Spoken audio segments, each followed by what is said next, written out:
Lord Shiva's family. Lord Shiva is one of the main deities of Hindu Trimurti Trinity in the Indian mythology. He married goddess Parvati and lived in the caves of Mount Kailash in the Himalayas. Shiva and Parvati had two sons named Kartikeya and Ganesha and one daughter named Ashok Sundari. Kartikeya was the first son of Shiva and Parvati and the elder brother of Ganesha. He was also known as Kumar and Shanmukh. Once Shiva and Kartikeya left Mount Kailash to destroy the demons. Parvati started feeling lonely in their absence. To drive out her solitude, she approached the wish-fulfilling divine tree, the Ashok, and asked for a daughter. Her wish was granted.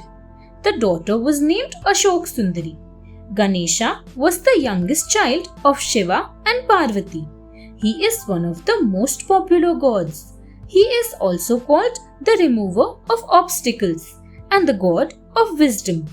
It is believed that Parvati created Ganesha from the sandal turmeric paste that she had made to cleanse her body while bathing.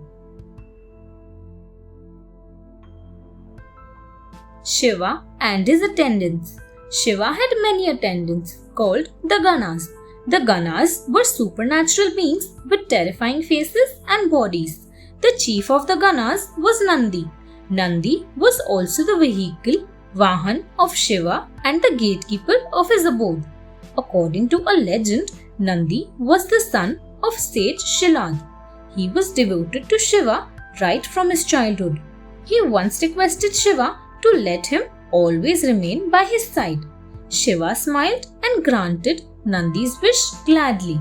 Shiva also told Nandi that he had lost his bull on which he travelled, so Nandi would get the face of a bull and be his vehicle from then on. You will always be my friend and companion. You will head all my Ganas too, Shiva said. Apart from Nandi, Bring, Veerbhadra, Chandeshwar were the most important Ganas of Shiva. All the Ganas were completely devoted to Shiva and obeyed all the commands that he used to give them.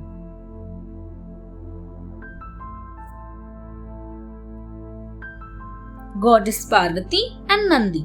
The Ganas of Shiva could roam around anywhere in Mount Kailash. Parvati was not very happy with the freedom of the Ganas as they sometimes used to disturb her privacy. One day, Parvati was preparing to take her bath. She did not want to be disturbed, so she told Nandi to guard the door and not let anyone inside. As Nandi was a faithful attendant, he agreed and started guarding the entrance. After some time, Shiva arrived. Nandi got really confused. He thought, how can I ask my master to take permission first before entering his own home? When Parvati saw Shiva in front of her, she felt embarrassed. She was not happy at the sudden entry of Shiva. She also became very angry with Nandi. All the Ganas here are more loyal to Shiva than me. I need someone who will obey me and only me, she thought.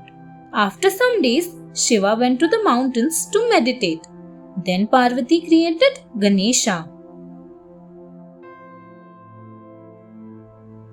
Creation of Ganesha. Parvati decided to create a Gana for herself as all the Ganas and Nandi obeyed Shiva's commands first.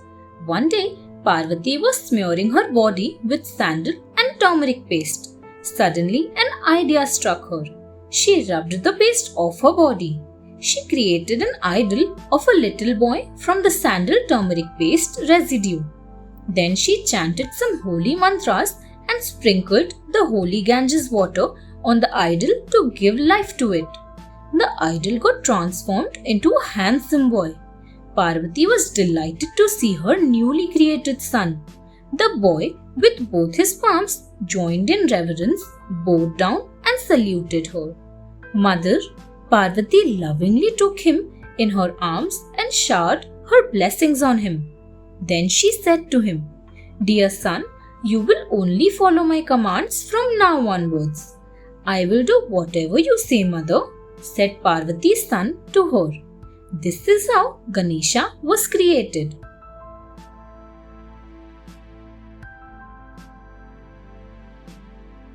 Ganesha stops Shiva. One day, Parvati was getting ready for her bath. She told Ganesha, "Son, do not let anyone come inside while I am bathing." Parvati also gave him a spear for his safety. Ganesha started guarding Parvati's bathing chamber. A little later, Shiva reached his cave. To his surprise, he saw a young boy guarding the entrance of the cave. As Shiva was about to enter the cave, Ganesha stopped him and said, "My mother is bathing. Nobody is allowed to go inside now." Shiva was amused. "My wife Parvati is your mother? That makes you my son. But then, I have never seen you before, so I am not your father." The boy raised his spear and said, "I have not seen you either. I will not allow you to enter, you strange man with matted hair and crawling snakes. It is my duty to make sure no one enters the cave without my mother's permission." Shiva was furious, but Ganesha did not move. Ganesha defeats the Ganas. Shiva ignored Ganesha and tried to enter his house, but Ganesha hit him with his spear. Shiva turned red with anger. He ordered his Ganas to get rid of the boy. Shiva's Ganas rushed in and stood before Ganesha. "Do you have any idea who Shiva is? He is our master and this cave belongs to him. You had better leave this place, or else we will have to throw you out forcefully." Paying no heed to these words, Ganesha courageously stood his ground. At Shiva's order, the Ganas charged towards little Ganesha. The Ganas were armed with different kinds of weapons. The Ganas tried different ways to attack Ganesha.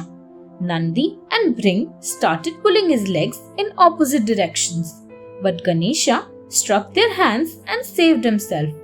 The Ganas were actually no match for the little Ganesha. They all were scared of Ganesha. Now they scrambled away in all directions to save themselves. Ganesha once again stood guard at the entrance.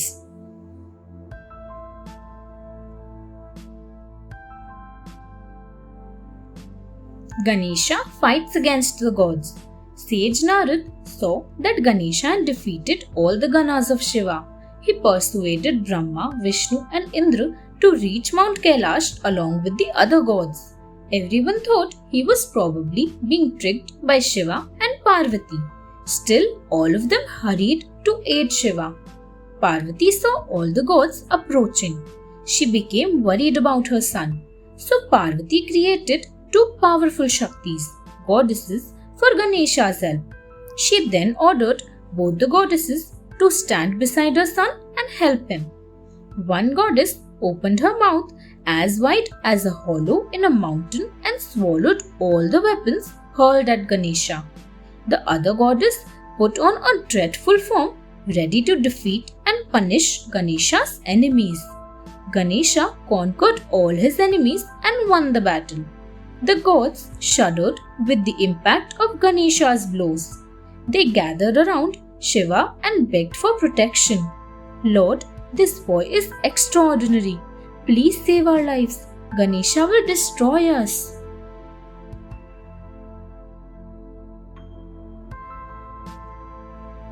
Shiva beheads Ganesha. All the Ganas and the gods were defeated by little Ganesha. Shiva was furious. It had now become a matter of his honor, so he himself came forward to fight against the little boy. But Ganesha was completely ready to fight against him. So as soon as Shiva lifted his trident, it was immediately struck down by Ganesha.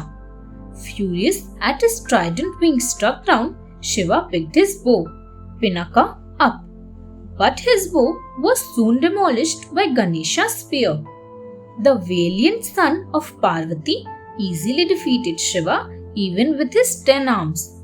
With Shiva's permission, Vishnu created an illusion of blinding clouds and split open Ganesha's spear with his divine disgust.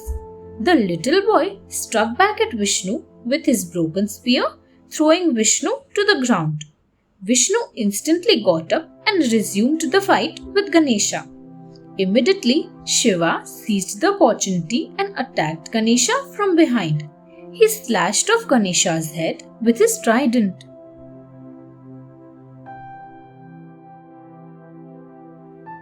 Parvati's anger.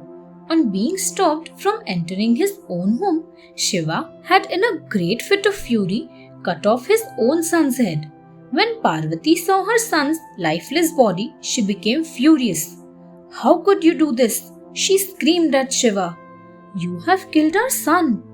Parvati was miserable, but soon she took the form of the terrifying goddess Shakti. She threatened to destroy all the gods. The gods tried to plead with the distraught Parvati. Shiva himself tried to pacify her. He accepted his defeat and pleaded with her not to destroy the gods. Parvati was still in her Shakti form and was on a destruction rampage. All the gods were in a great fear and they started praying to Shiva to sort out the issue. Shiva once again requested Parvati to calm down, but she demanded that her son Ganesha be brought back to life.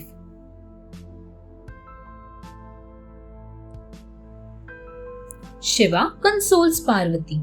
The sight of the lifeless body of her son agonized Parvati, and she vehemently rebuked Shiva. Shiva was feeling so helpless, but he promised Parvati that he would bring Ganesha back to life.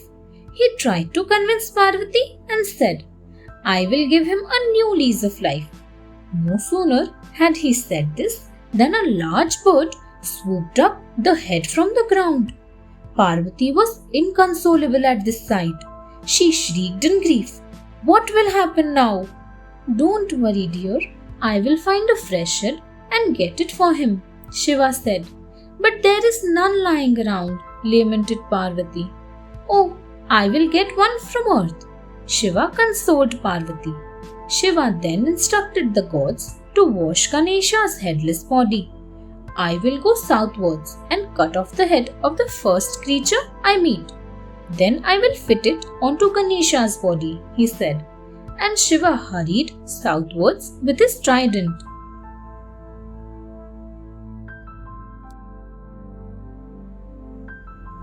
Ganesha gets an elephant's head. Shiva set on a southward journey in the quest of a head. He wandered here and there but could not find any human head that would fit Ganesha's body. Suddenly, he found a recently severed head of an elephant's calf. Thinking that it would be just what he needed, Shiva picked the severed head up and turned back towards Mount Kailash. How Ganesha got an elephant's head is explained in various stories. According to a legend, the elephant's head was one of the several heads of the Airavat.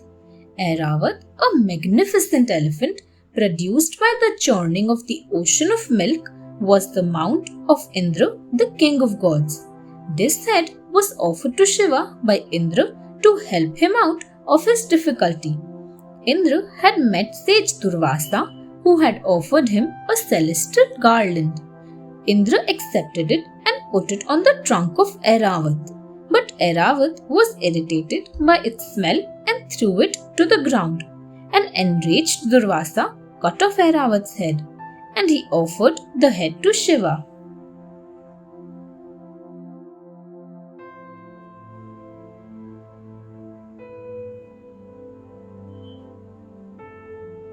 Parvati's displeasure. Finally, Shiva found a head to join onto the body of Ganesha. Meanwhile, Parvati was grieving over her son who was killed guarding the entrance to her cave. The gods and the sages did not know how to console her. Shiva soon reached Mount Kailash with the elephant's head and fixed it on Ganesha's lifeless body. Using his divine powers, Shiva then restored Ganesha's life. Amidst the chanting of mantras, Ganesha stood up and paid respect to all. Shiva was overjoyed. He said to Parvati, Parvati, look at our son. He looks flawless. But Parvati was not satisfied with this new form of her son. She was still furious with her husband. People will now make fun of him. He is looking very odd. A god with an elephant's head. Everyone will poke fun at him and call him a funny character, she lamented.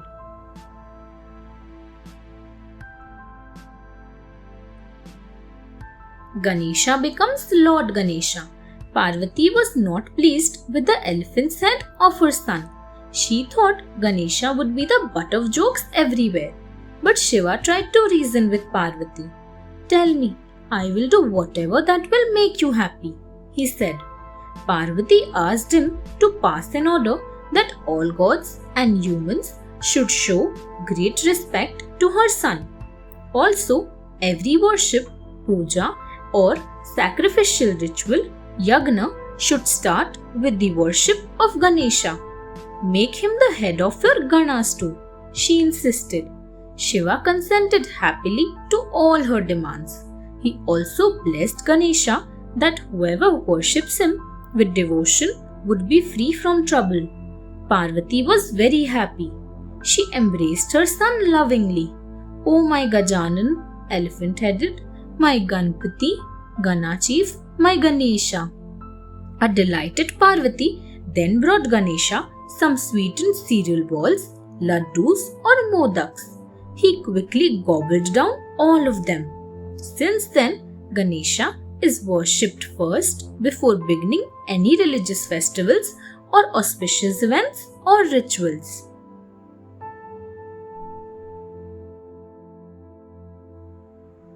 Elephant's head of Ganesha and demon Sindoor.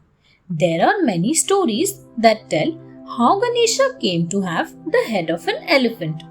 According to a legend, there was a demon named Sindoor. He had entered into Parvati's body when she was carrying Ganesha.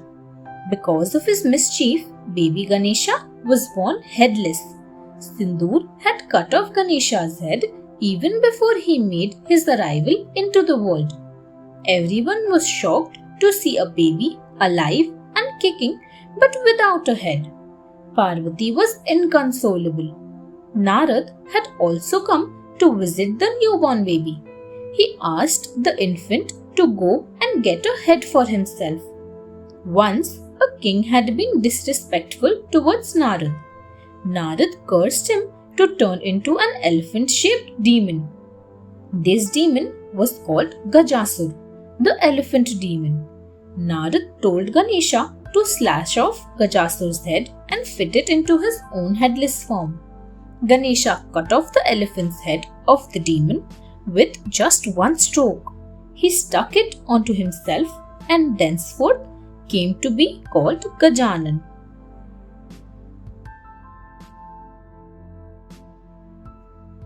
Curse on Shiva and Ganesha's lost head.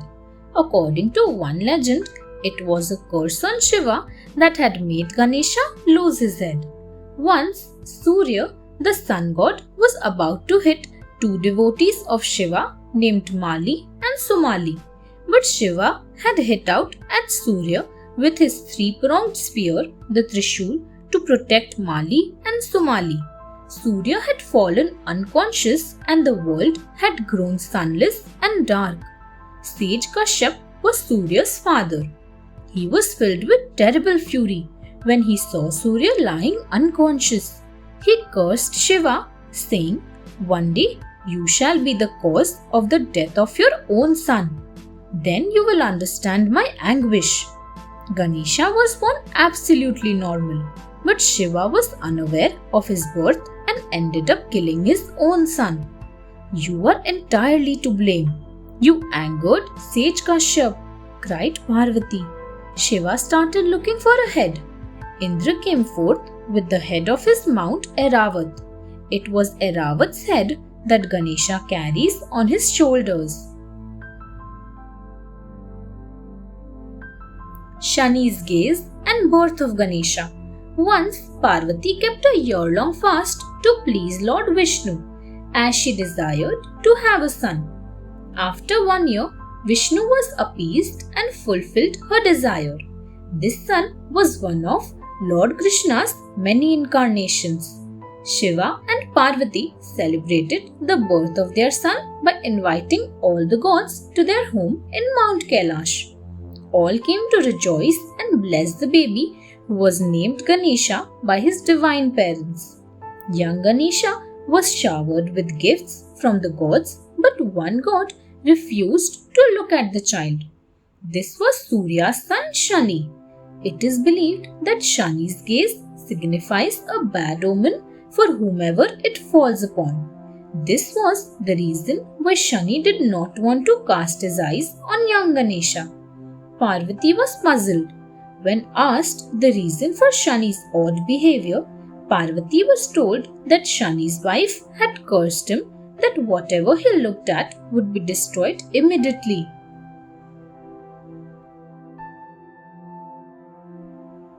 Shani's gaze harms Ganesha. Shani avoided looking at the newborn child of Shiva and Parvati, saying his gaze would harm the child.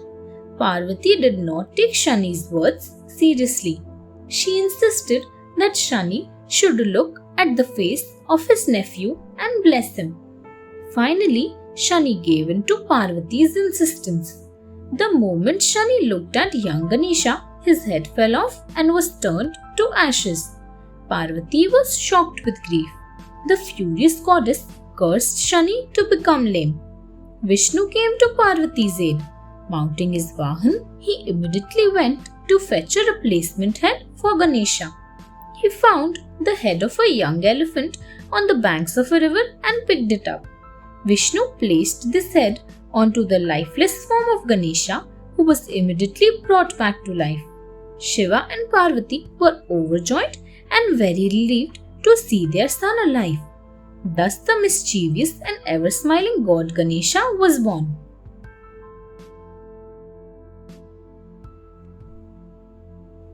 Gajmukhasur and Shiva.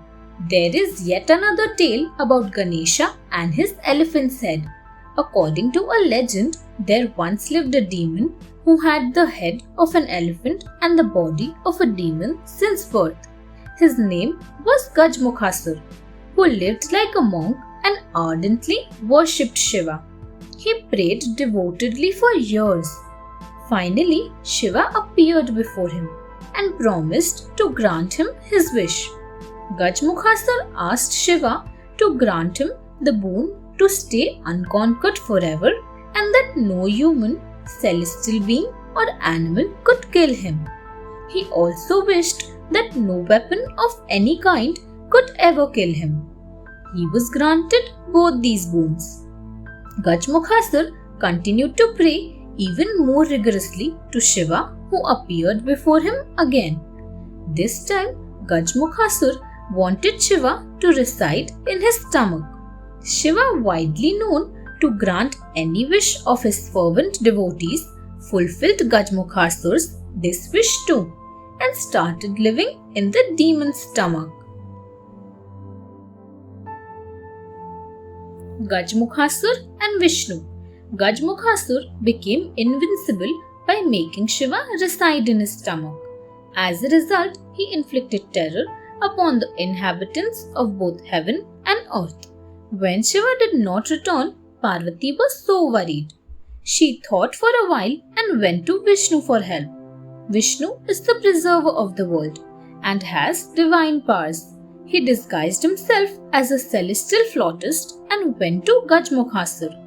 Gajmukhasur was enchanted by the melodious sound of the flute and danced to the music played by Vishnu.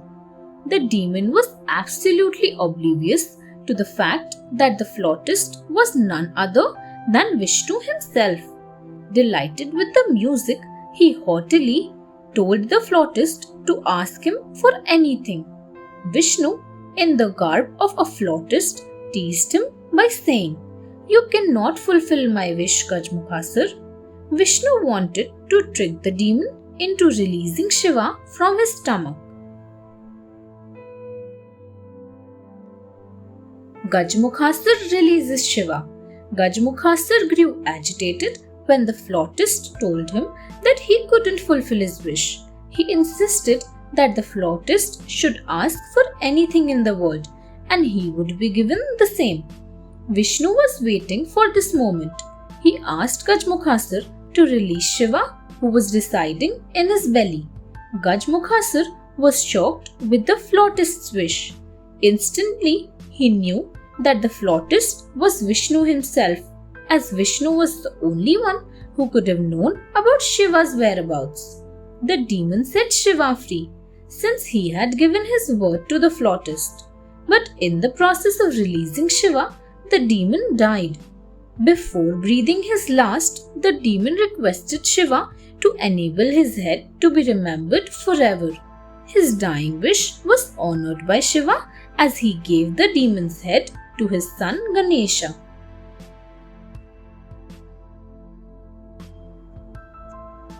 Parvati and Ganga.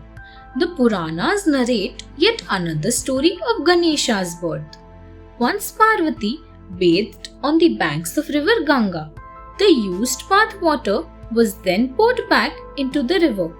It is believed that this water was gulped down by the goddess Malini, who had an elephant's head.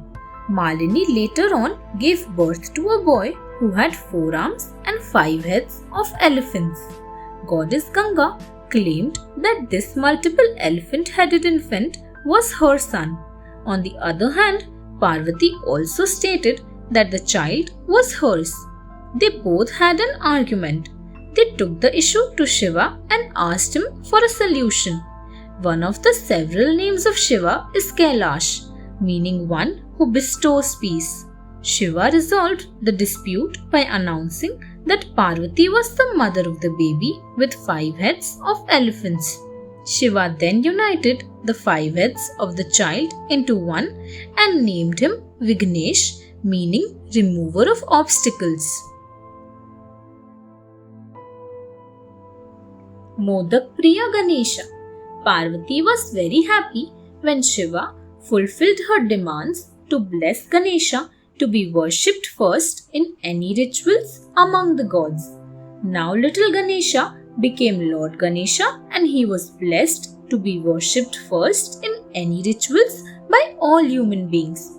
To celebrate the happiness, Parvati gave him a plate of sweetened cereal balls, modaks or laddus. Modak is a sweet dish that looks like dumplings.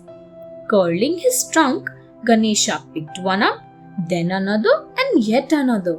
The gods and the sages, witnessing the sight, were very amused and fondly said, "See how Ganesha loves these modaks. Modaks are his favorites." Since then, he was called Modak Priya. Modaks were thenceforth always offered to Ganesha during all worships and on Ganesh Chaturthi too. People believe that the lovable Ganpati's heart can be won over by feeding him laddus.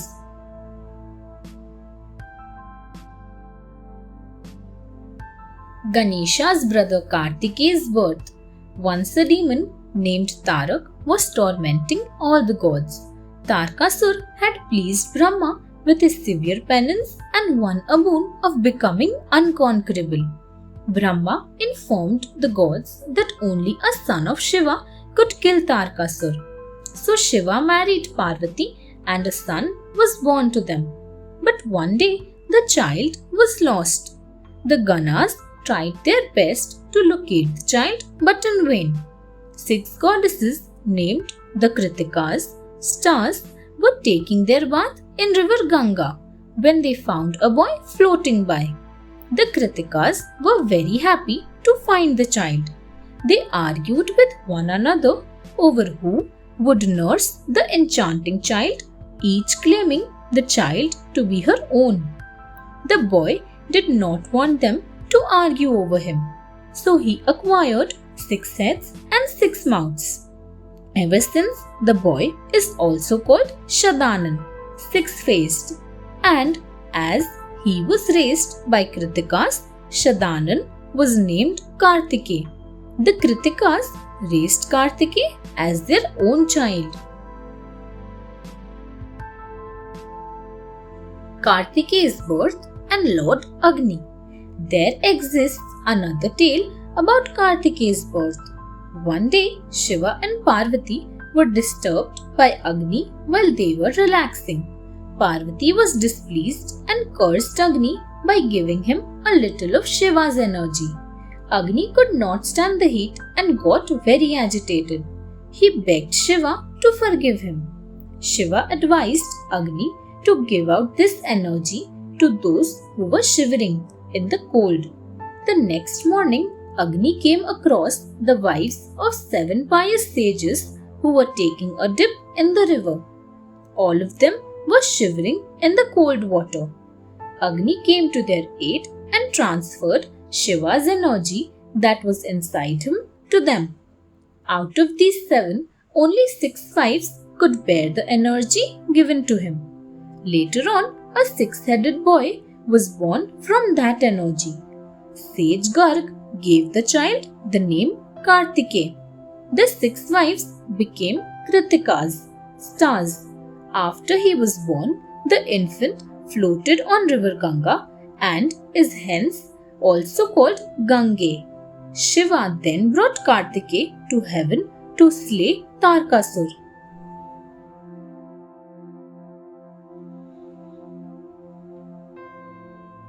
Kartikeya the Senapati. All the gods were happy at the birth of Kartikeya. They began to urge Shiva to appoint the young Kartikeya as the head of their army. Kartikeya was made the chief of the gods' army, Senapati, at a grand ceremony. The gods equipped him with various weapons and special powers. His mother Parvati too gifted him a powerful spear.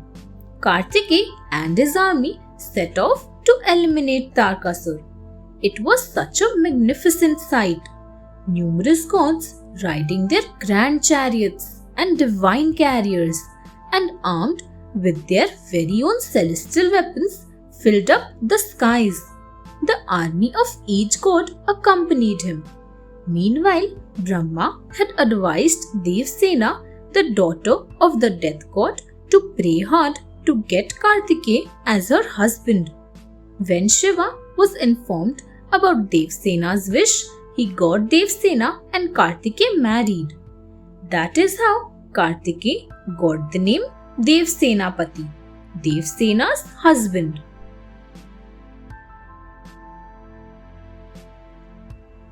Kartikeya's warning to Tarkasur. Kartikeya, sitting on his peacock mount and wielding a spear, led a huge army of the gods against Tarkasur.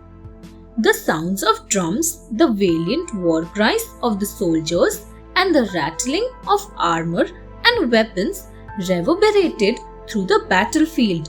Before proclaiming war, it was an age-old custom to send word to the enemy to wage war according to moral principles and ethics, and also ask for peace. Indra too sent a messenger of peace to Tarkasur. The messenger told Tarkasur, "You have wreaked havoc in the world. The Lord of the 3 worlds, Indra, will destroy you now. If you love your life, then make peace with him, or else get ready for a war." Tarak was furious. "Out of my kingdom," he thundered. The messenger fled in fear. Tarkasur then went up on the terrace of his palace and gazed into the far-off horizon for any trouble. He heard war cries from a distance.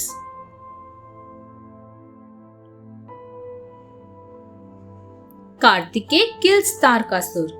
Tarkasur organized a huge army and set off to attack the gods. When he reached the battlefield, he was amazed to see a child leading the gods' army. Demon Tarak immediately knew that it was Shiva's son coming to kill him. He shuddered, but he did not want to show his fear. "Ha ha ha! You gods are worthless! Have you no shame in hiding behind the shield of a small child?" Demon Tarak jeered. Indra tried to tackle Tarak himself, but Tarak used his own Vajra and threw it at Indra. The king of gods, Indra, fell down unconscious. Now there began a spirited fight between both sides. Kartikeya threw his spear at Tarak and he hit back with his own. Kartikeya fainted away. What is going to happen now? The Gandharvas, who were watching from the skies, wondered. But Kartikeya soon recovered and hurled his spear at Tarak. The spear pierced Tarak's chest and he fell down on the ground with a terrible cry. All the gods rejoiced. There was a great jubilation among them. Kartikeya, the demon killer. After Tarakasura's slaying, Kartikeya learnt that 3 of Tarak's followers, Banasur, Kronch and Pralamb, who had fled after the war, were hounding people around the mountains. Kartikeya shot arrows from where he was standing and killed them. Now the gods were in high spirits. But among those 3 demons, Pralamb was still alive. The rejuvenated gods eliminated many demons, while some of the demons pleaded mercy and yet others retreated. The delighted gods brought down a rain of flowers. After learning that Kartikeya had killed Tarak, Shiva and Parvati reached there and embraced their son. They also blessed him. The women from heaven descended and performed Aarti to ward off evil. The sages chanted religious hymns. There was celestial music too. All men and women praised and worshipped Kartikeya. He aided the angels in retaining their rightful place. Thereafter, he went back to his abode near Mount Kailash. Pralamb goes to Patal. Demon Pralamb had escaped being killed in the battle between the gods and the demons and ran away to Patal, the world beneath the earth's surface. When Pralamb reached Patal, he saw that Vasuki, the king of snakes, was away visiting Kartikeya. Pralamb took the opportunity and terrorized smaller snakes that lived in Patal. 10 crore followers of Pralamb too went with him and began to trouble the snakes. One day, a snake named Kumud went up to Vasuki and complained about Pralamb in the presence of Kartikeya. Hearing this, Kartikeya became angry. He left for Patal with his spear. He flung it straight down to Patal and it hit Pralamb on his chest. The spear passed through his chest and dug a hole in the grounds of Patal. It then returned to Kartikeya. Water welled out of the hole it had made. For underneath flowed the river of Patal, Patal Ganga. This well will be known as Siddhakoop, declared Kartikeya.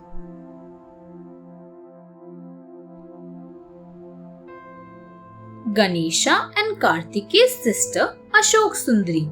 According to a legend, Parvati once requested Shiva to take her to a beautiful grove named Nandankanan. Shiva was surprised but promised to take her there. They soon set off to Nandankanan. Parvati was amazed to see many varieties of beautiful trees and flowers growing in the grove. Among them, there was one particular tree that was superior to all. Parvati curiously asked Shiva, "Which is this tree and why is it different from others?" "Parvati, this is Kalpavriksha, the divine tree that grants all wishes," Shiva replied. On hearing this, Parvati beamed with joy. Suddenly, a thought came to her mind and she wished to have a daughter. As soon as she expressed her wish, a beautiful girl emerged from the tree. An overjoyed Parvati loved the girl at once and named her Ashok Sundari. Parvati blessed Ashok Sundari and told her that she would have a king named Nahush as her husband. Shiva and Parvati returned to Mount Kailash while Ashok Sundari started living in Nandankanan.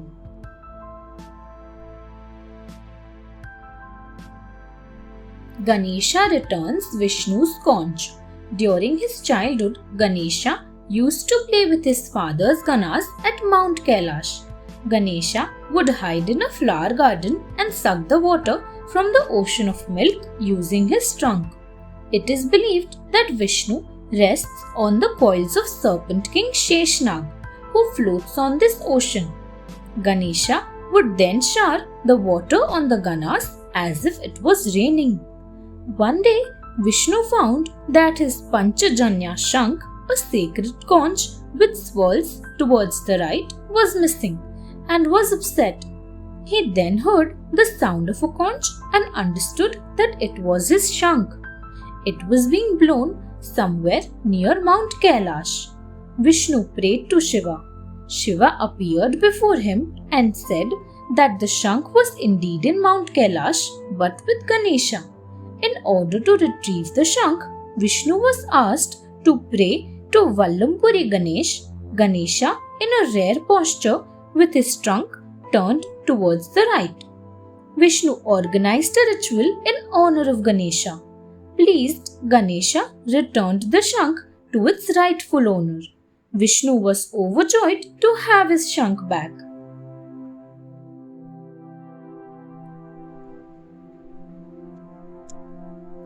Ganesha as Vigneshwar. Once there lived a king in Hemvati called Abhinandan. His ambition was to become the king of heaven. So he started performing a great sacrifice to achieve his goal.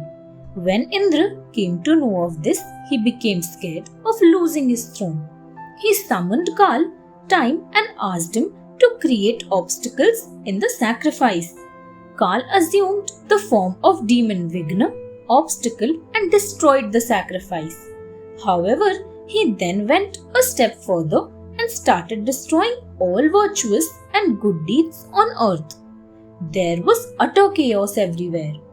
Brahma advised the frightened gods to worship Ganesha in order to get rid of the demon.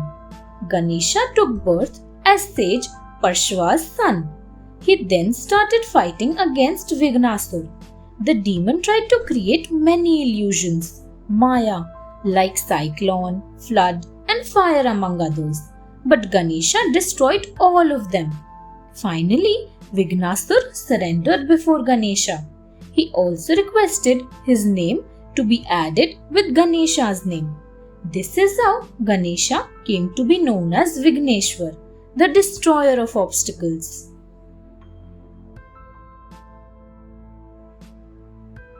Ganesha as Siddhivinayak. There are many stories behind how Ganesha got the name Siddhivinayak. According to a legend, the universe was created by Brahma with Ganesha's blessings. When Brahma was busy creating the universe, Vishnu, the preserver, dozed off on top of Sheshnag. During that sleep, two demons, Madhu and Kaitab, emerged out of Vishnu's ears. Empowered by goddess Mahamaya's blessings, the demons began torturing the gods. Brahma and other gods sought the help of Vishnu. Vishnu fought against the demons for more than 5,000 years, but could not defeat them. While Vishnu was fighting against them, he prayed to Shiva to show a way to kill these demons. Shiva told him to pray to Ganesha and seek his blessings. Vishnu did as he was told.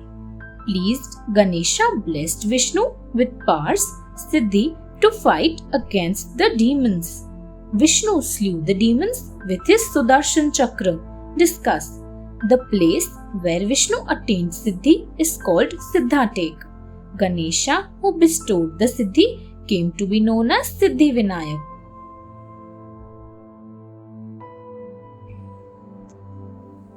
Mushak, the naughty mouse. Many stories exist about how Ganesha got a mouse, Mushak, as his Vahan, mount. Here is one story found in the Puranas. Once there lived a huge and powerful mouse named Mushak on earth. Mushak scrambled here and there, nibbling at food and clothes and biting people's feet. It jolted and scared people. There was total destruction all around. Crops were ruined and textiles and clothes full of holes. Mushak was making life difficult for everyone. The worried people tried different methods to trap the mouse, but all in vain. Mushak was very shrewd to be trapped. People had no option but to ask for a divine intervention. They started praying to Lord Ganesha. God, a mouse is troubling us. It has destroyed everything. What will we eat and where now? Please find a solution to this menace. They pleaded with Ganesha. They were confident that Ganesha would put an end to their misery.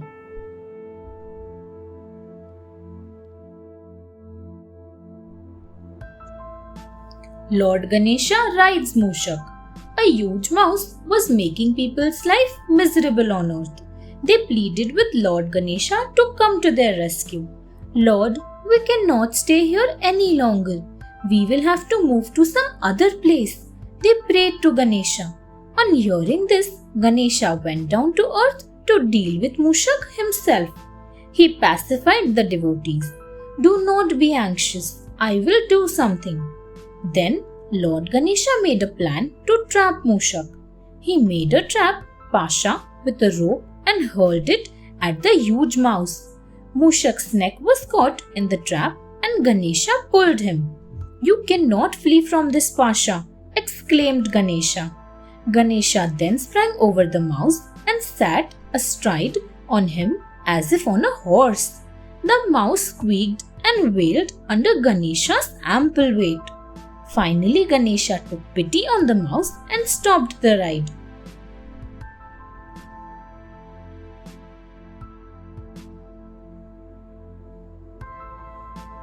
The Gandharv who became Mushak. After trapping Mushak, Ganesha mounted his back. Mushak could not bear Ganesha's weight. On hearing his cries, Ganesha stopped the ride. Mushak then told Ganesha, Please hear my story. I am actually a celestial musician, Gandharv, named Cronch. I have been cursed to become a mouse.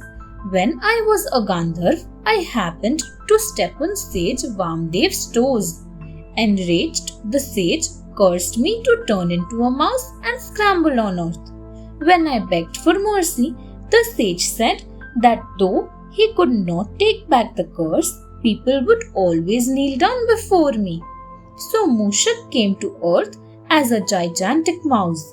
Even though many people tried to trap and kill him, they failed to do so as he was not really a mouse. But Ganesha was able to trap Mushak.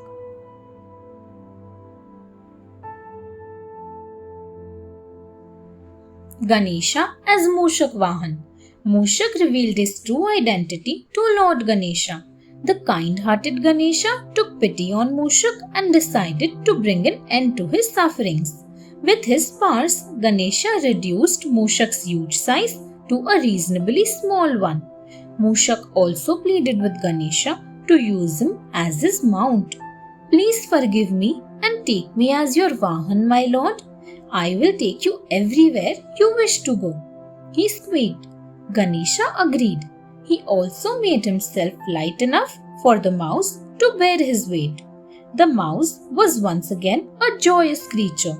From then on, Mushak became Ganesha's vehicle.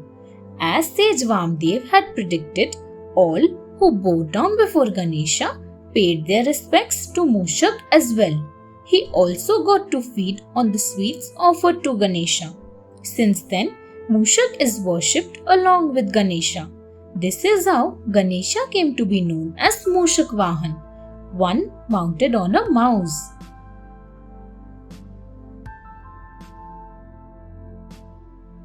Gajmukhasur becomes Ganesha's mount. There is another interesting story about how Ganesha got a mouse as his vehicle. Once there lived a demon named Gajmukha. He worshipped Shiva fervently. Once he performed severe penance and attained many boons from Shiva. But Gajmukhasur did not use them wisely.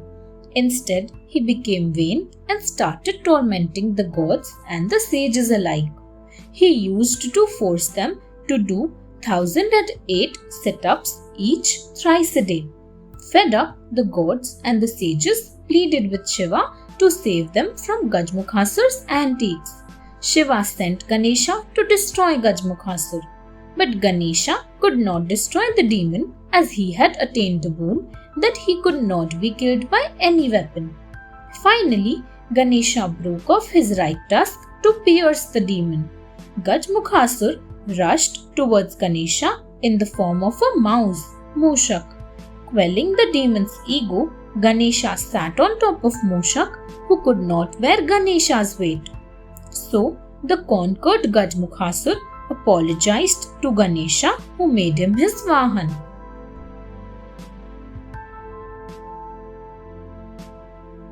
Gods plot against Ganesha. The gods were excited.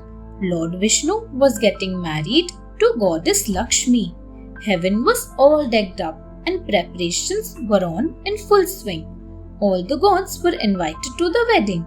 A day before the wedding, the gods went to meet Vishnu at his abode. Vishnu was puzzled to see them before him. "My wedding is tomorrow. Why have you all gathered here? Is there any problem?" he asked them.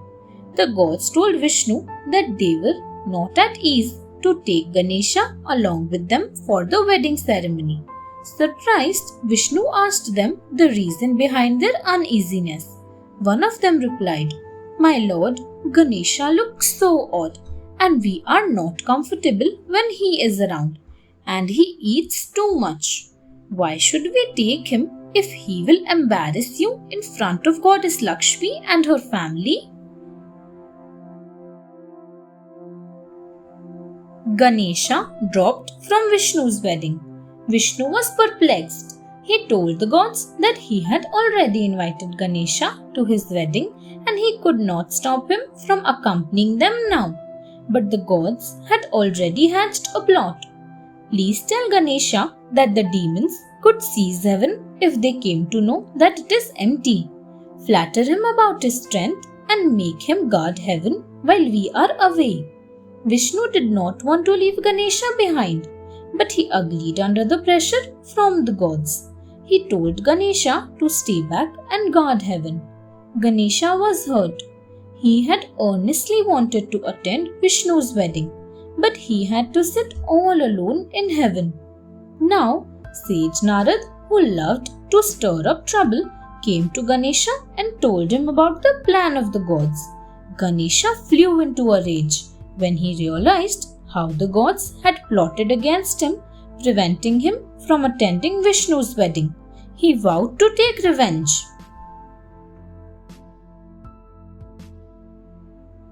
Ganesha, the obstacle creator. Ganesha was extremely angry when he came to know that the gods had conspired against him to prevent him from attending Vishnu's wedding. So he decided to take revenge on them. Ganesha told his mount, Mushak, to dig a hole on the road where the marriage procession was about to pass. The obedient Mushak did as he was told to do. When the wedding procession reached that place, the wheel of Vishnu's carriage plunged into the hole. As the wheel had got stuck in the hole, the wedding group could go no further. All the attendants of Vishnu joined in to pull out the wheel, but it was badly stuck. Though the gods too gave a hand in pulling out the wheel, yet it further sank into the ground. Everybody was quite anxious, as the auspicious time set for the marriage was fast approaching. The bridegroom himself was bewildered. Vishnu wondered who could be so strong and courageous enough to stop his wedding procession. Ganesha, the obstacle remover. The entire marriage procession of Vishnu was trying to pull the stuck wheel of his carriage out of the hole, but it would not budge. A farmer who was passing by saw their struggle and offered to help. The gods were skeptical and some even made fun of him, thinking how a mere farmer could help when Lord Vishnu himself had failed.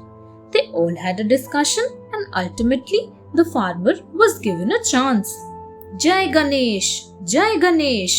He chanted Lord Ganesha's name and heaved out the chariot's wheel. The wheel came out at once. As the gods looked surprised, the farmer smiled at them and said, Lord Ganesha is the obstacle remover. Just taking his name removes all problems. Vishnu and the gods realized their mistake. They remembered Ganesha. All of a sudden, Ganesha appeared before them. The gods apologized to him. They learnt a big lesson. It is a person's goodness that counts, not his looks. They requested Ganesha to join the wedding procession. So Ganesha happily joined in.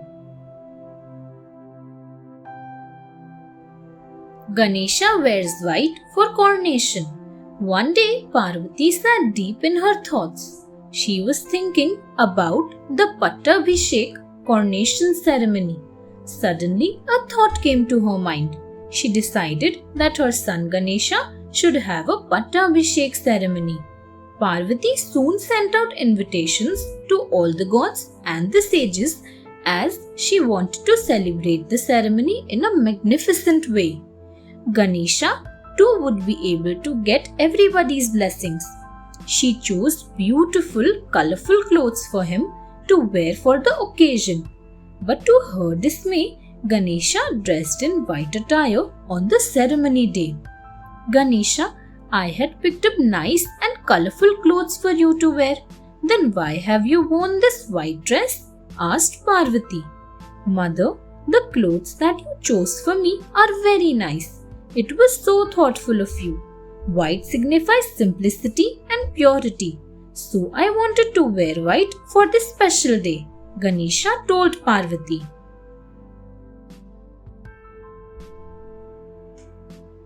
Lakshmi sits on Ganesha's lap. The coronation ceremony of Lord Ganesha had all the gods and the sages in attendance. Everybody took turn to bless Ganesha. Lord Vishnu and Goddess Lakshmi were there too. But as soon as they met Ganesha, Lakshmi made haste to leave. Vishnu was upset with Lakshmi's odd behavior. He said, You have not blessed Ganesha yet, Lakshmi. Why are you leaving already? Vishnu then told Ganesha, Ganesha, Lakshmi's hasty temperament dismays me. She is always restless. Please help me to make her calm and steady. Please allow her to sit on your lap. Most blessed will I feel if Mother Lakshmi sits on my lap, answered Ganesha. He encircled Lakshmi with his trunk and made her sit on his lap. The gods and the sages were thrilled to see this beautiful sight. They all cheered for Lakshmi and Ganesha. Jai Lakshmi Ganesha! Jai Lakshmi Ganesha!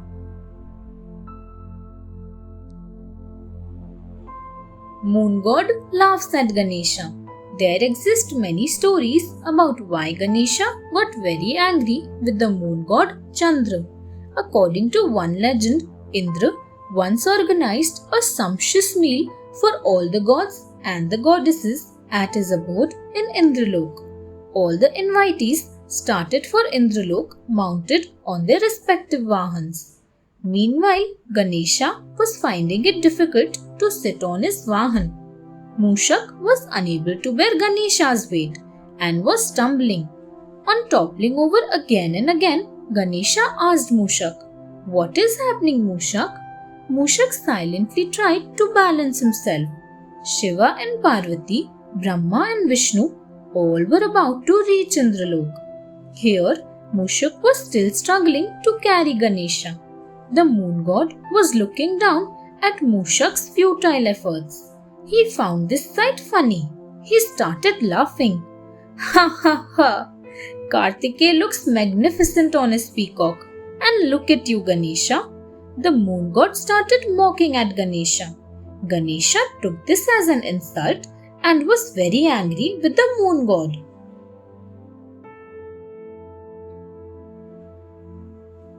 Ganesha's annoyance with moon god. There is yet another popular legend related to Ganesha's anger with the moon god. One day Shiva had a visitor. It was none other than Brahma. They both were discussing something important when sage Narad walked in. As Narad was offering a wonderful fruit to Shiva, Ganesha and Kartikeya reached there. They saw the fruit and soon both wanted to eat it. They pleaded with Shiva to give it to them. But Narad told Shiva, "This fruit cannot be divided as it is a special one." Shiva was quite confused. He then turned to Brahma for a solution. "Give it to Kartikeya, the elder one," advised Lord Brahma. Shiva agreed with Brahma and gave the divine fruit to Kartikeya. Brahma's decision made the otherwise merry and mischievous Ganesha terribly hurt and resentful. The moon god, who had witnessed the whole incident, burst out laughing. He was very amused at Ganesha's jealousy. Ganesha was already in a foul mood and got very annoyed with the moon god.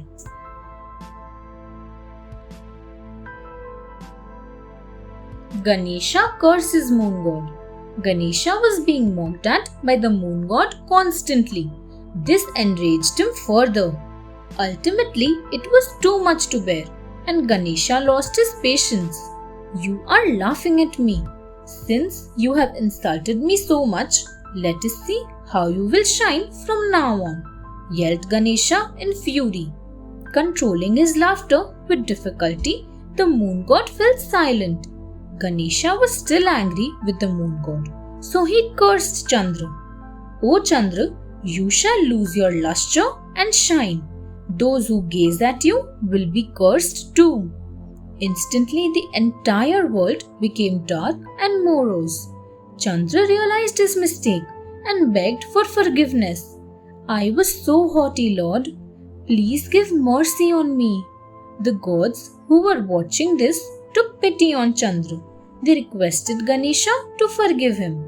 On being besought many times, Ganesha relented and said he would change a part of the curse.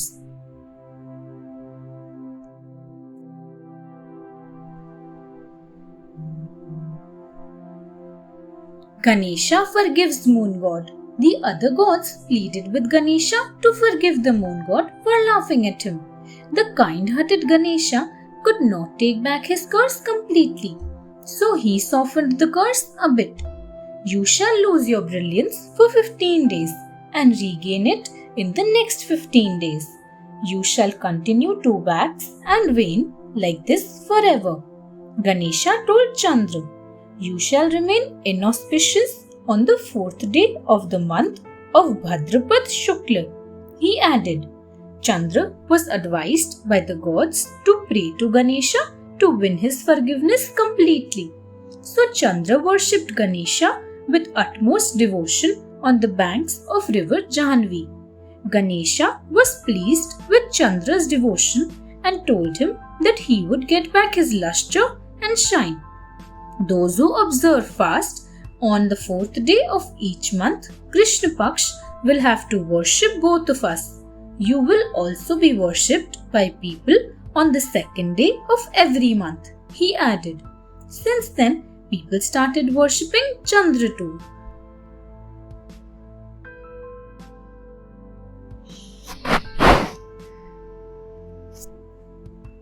Ganesha is annoyed with moon.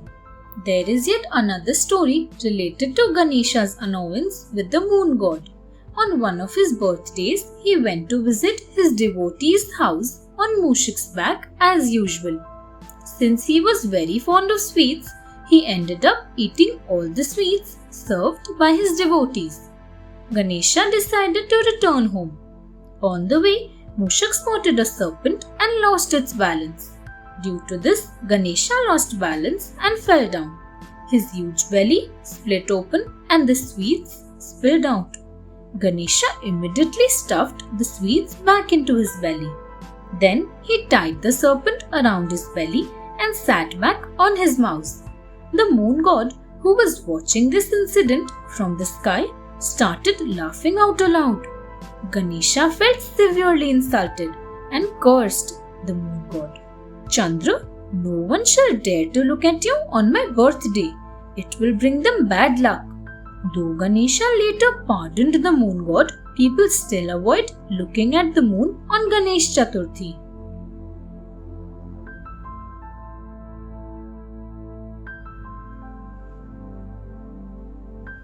Ganesha gets Parvati's special sweets. One day, Parvati made some sweet rice cakes. When Kartikeya saw this, he asked for some. Parvati smiled and said, "Son, these sweet rice cakes are special. They have great holy power hidden in them. Only those who are worthy will get these cakes." Kartikeya asked, "What are those holy powers, mother?" Parvati said, "Son, mere inhalation of the aroma of these rice cakes imparts immortality. The person who eats these sweet rice cakes shall get immense powers. I have decided to serve these rice cakes to the one who is most worthy and deserving." Kartikeya thought of proving himself worthy in front of his mother and left for a journey across the universe. He decided to visit all the pilgrimages and attain blessings from all those places. Meanwhile, Ganesha, who was listening to his mother and brother's conversation, decided to worship his parents. Shiva and Parvati were pleased with Ganesha's thoughts and gifted him the rice cakes.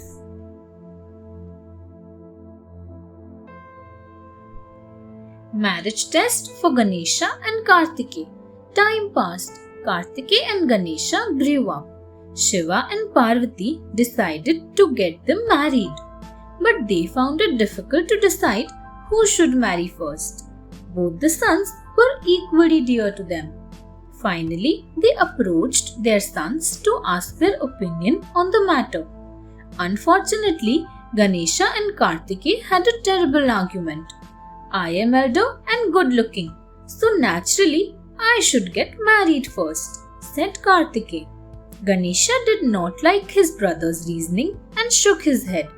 He said, "Brother, being good looking is no criterion for becoming a bridegroom, but being wiser is. I am wiser than you, so I am a better choice for any bride." When Shiva realized that his sons were unable to propose a solution to the confusion, he announced that the two would compete on a challenge. "Kartikeya and Ganesha, here is the challenge. You have to go around the universe thrice. Whoever returns first can marry first." Kartikeya was happy as he knew he could outrace Ganesha.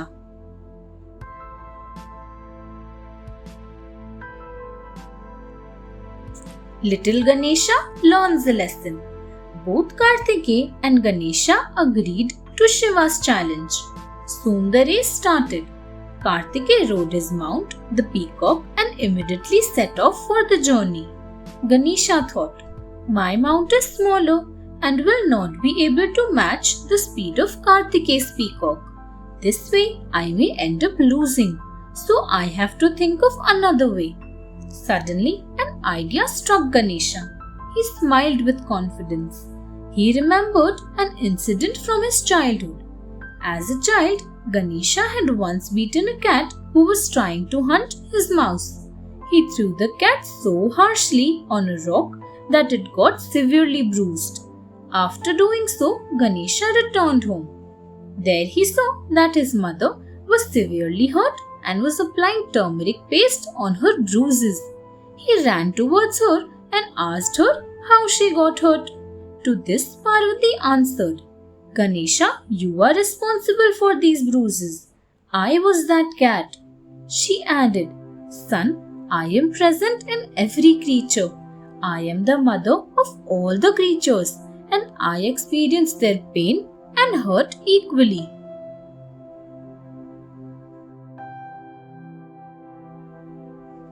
The quick thinking Ganesha. Ganesha learned an important lesson from his mother.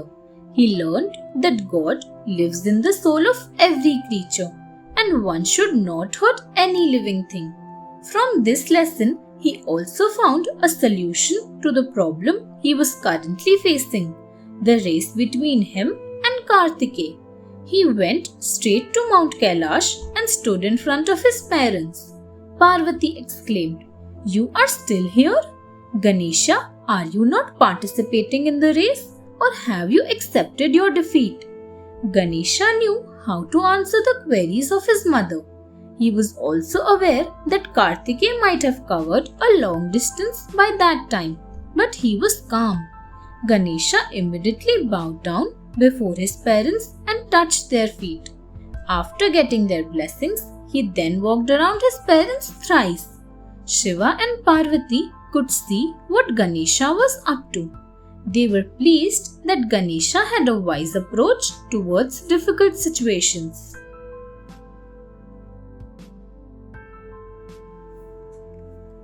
Ganesha wins the race. Kartikeya completed the challenge of circling around the world 3 times and returned to Mount Kailash. He was sure that he had beaten Ganesha in the race, but much to his amazement, he saw that Ganesha was already there and Mother Parvati was hugging him. He ran towards his parents and asked Ganesha, "How did you circle the world 3 times and came back so quickly? Your mount is so small and weak as compared to my peacock." Ganesha smiled calmly. He explained everything to Kartikeya. He narrated how he recalled an incident that had happened in his childhood. He added that he had then discovered their mother was present everywhere and she was the symbol of the entire universe. So instead of circling the entire universe, I took rounds around the place where mother and father were sitting. For me, they are my world. Ganesha concluded. Shiva and Parvati were happy with Ganesha's wise thoughts and declared him the winner of the race.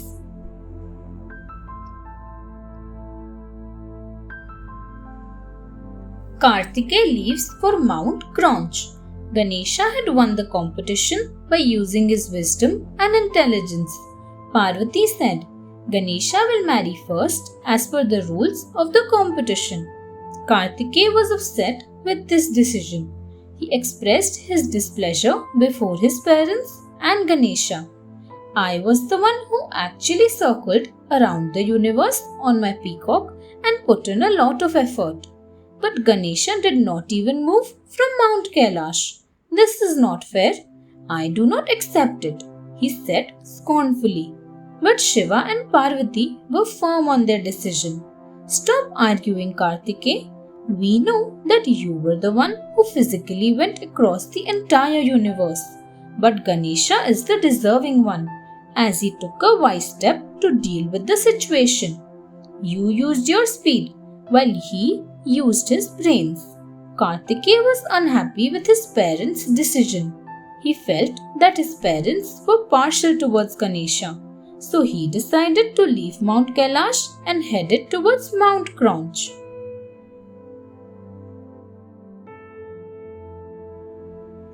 Ganesha marries against his will. There are many legends related to Ganesha's marriage.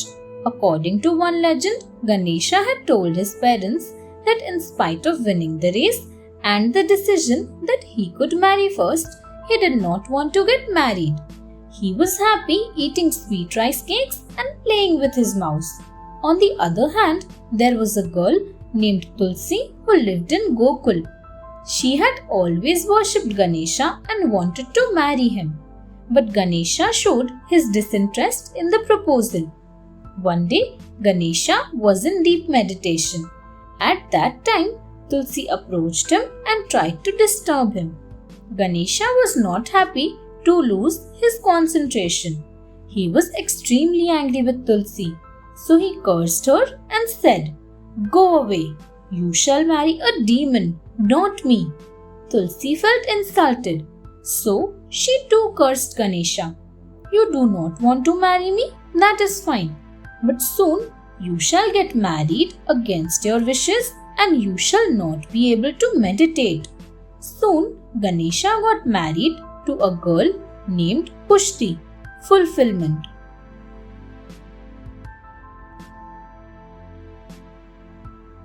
Ganesha marries Riddhi and Siddhi. Another legend has it that Ganesha was unable to find a suitable match because of his elephant's head. He felt irritated and thought of hindering other gods' marriages.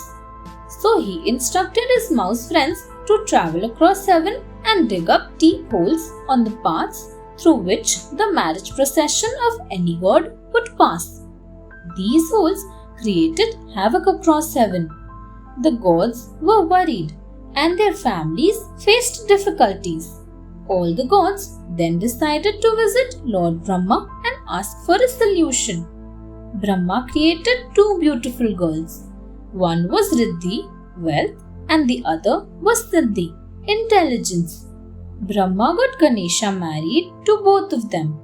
Ganesha calmed down, and then he never created any hurdle in any marriage procession. Ganesha had two sons, Shubh, auspicious, and Labh, prophet, and a daughter named Santoshi, satisfaction or contentment. Another legend states that Riddhi and Siddhi were the twin daughters of King Prajapati, and Ganesha married them after winning a race.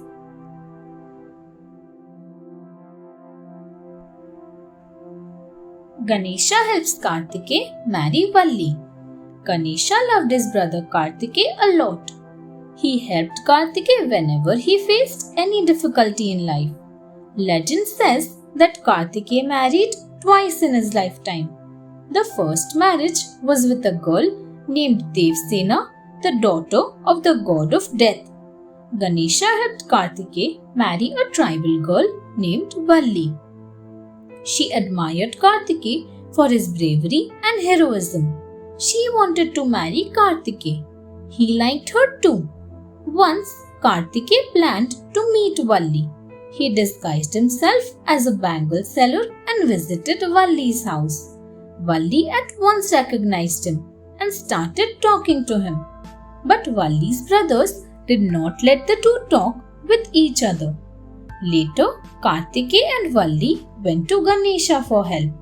Ganesha converted himself into a wild elephant and pretended to attack Valli.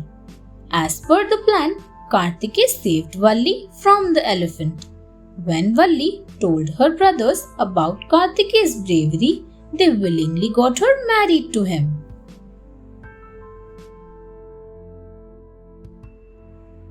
Sage Parshuram. Sage Parshuram was the sixth incarnation of Vishnu. The great sage Jamagni and Renuka were Parshuram's parents. Though Parshuram was a Brahmin, yet he was trained to be a warrior. He was famous for his short temper. He had cursed several people just because they had annoyed him. Parshuram was a great disciple of Shiva. He once pleased Shiva through his prayers and deep meditation. Shiva blessed him with a divine axe. The axe had immense powers. Parshuram was proud of his axe and always kept it with him. The incarnation of Vishnu as Parshuram had a great motive behind it. Vishnu observed that the Kshatriya rulers on earth were creating havoc and were troubling people. So, to bring back things on the right path, Vishnu took birth on earth as Parshuram. It is believed that he went round the earth 21 times and destroyed all the Kshatriyas.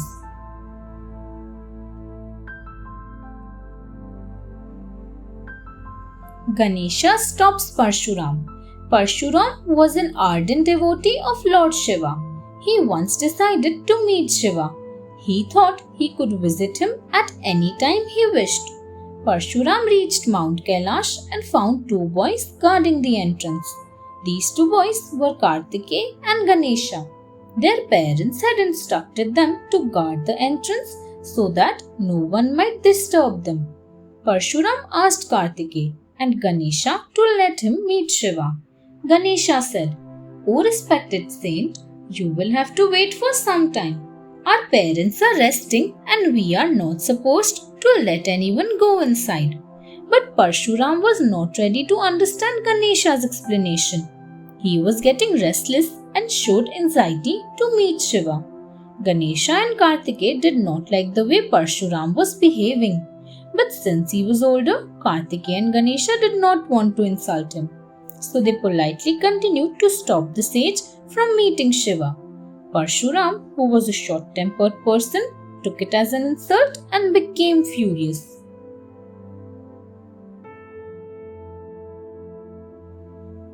Ganesha is called Ekdanta. Parshuram had no patience. Soon a tussle started between him and Ganesha. Kartikeya tried to stop the fight between them, but neither of them would budge. Parshuram used his axe to assault Ganesha, but Ganesha averted the attack. Parshuram continued the attack, whereas Ganesha refused to step back. Finally, Parshuram hit at Ganesha's tusk with the divine axe. Ganesha let Parshuram strike him, as he was aware that Parshuram's axe was a gift from his father to the sage. The axe broke his left tusk. Ganesha let out a yell. Mother Parvati rushed out to her son. She saw Ganesha suffering and was very angry with Parshuram. Shiva too joined them. Shiva tried to placate Parvati. Parshuram pleaded for forgiveness and prayed to Ganesha. Ganesha forgave Parshuram. From now on, you shall be known by the name of Ekdanta, with one tooth. Your broken tusk will be used in writing the great epic Mahabharata. Parshuram blessed Ganesha.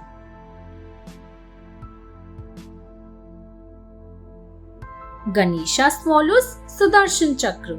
Once, Vishnu had to meet Shiva urgently. On reaching Mount Kailash, he placed his divine wheel, Sudarshan Chakra, at a safe place and went in to meet Shiva. After meeting Shiva, Vishnu came out to take his Sudarshan Chakra. But to his dismay, it was not there. He searched high and low for his chakra, but couldn't find it anywhere in Mount Kailash. Then, using his celestial powers, Vishnu was able to see that the chakra had been swallowed by Ganesha.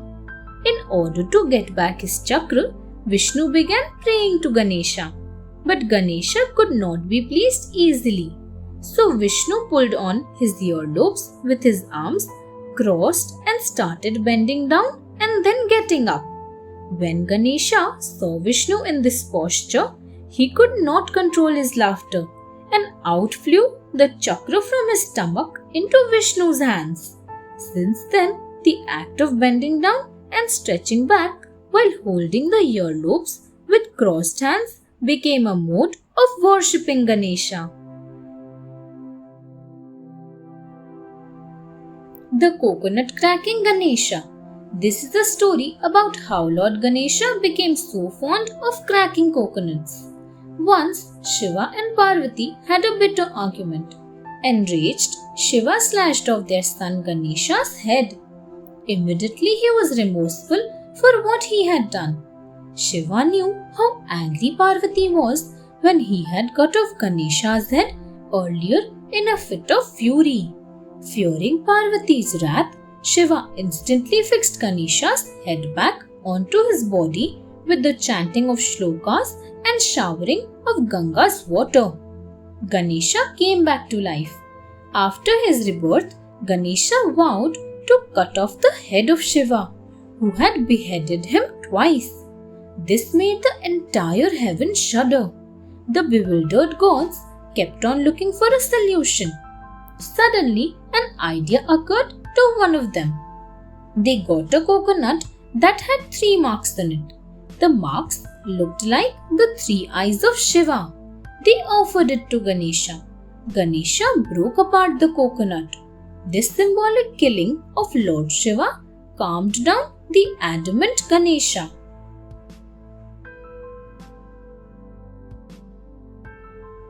Proud Kuber. Kuber, the god of wealth, was very proud of his endless wealth. Bragging about his abundant riches and grandeur, he once invited Shiva and Parvati to his palace to share a meal. He thought they would be impressed by the sight of his splendor and wealth. Shiva and Parvati had a prior commitment, so they had to decline Kuber's invitation. When Kuber insisted again and again, Shiva told him they would send their son Ganesha for the meal. Kuber was glad to hear that Ganesha would be his guest. I would love to play host to your son, my lord. I have riches enough to entertain hundreds of youths like Ganesha, said Kuber. Ganesha could comprehend that Kuber wanted to boast about his lavish living. He thought of teaching the haughty Kuber a much needed lesson.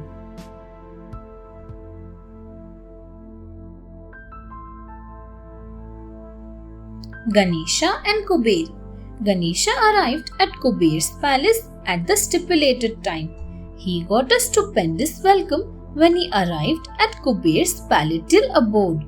Kuber took Ganesha around his grand palace. Ganesha was quite tired and hungry after a while, so Kuber's attendants laid out a sumptuous and a magnificent meal consisting of numerous delicacies. Ganesha was requested to begin the meal. It took him just a few seconds to consume all the dishes laid out before him. He was served more food by Kuber's attendants, but that too was eaten in no time. Yet again he asked for more food. Kuber was shocked to see how much Ganesha could eat. Ganesha behaved absolutely normal after eating all that food. The poor attendants got more and more food for Ganesha. Now there was nothing left for Ganesha to eat. All of Kuber's wealth could not really fill up Ganesha's stomach.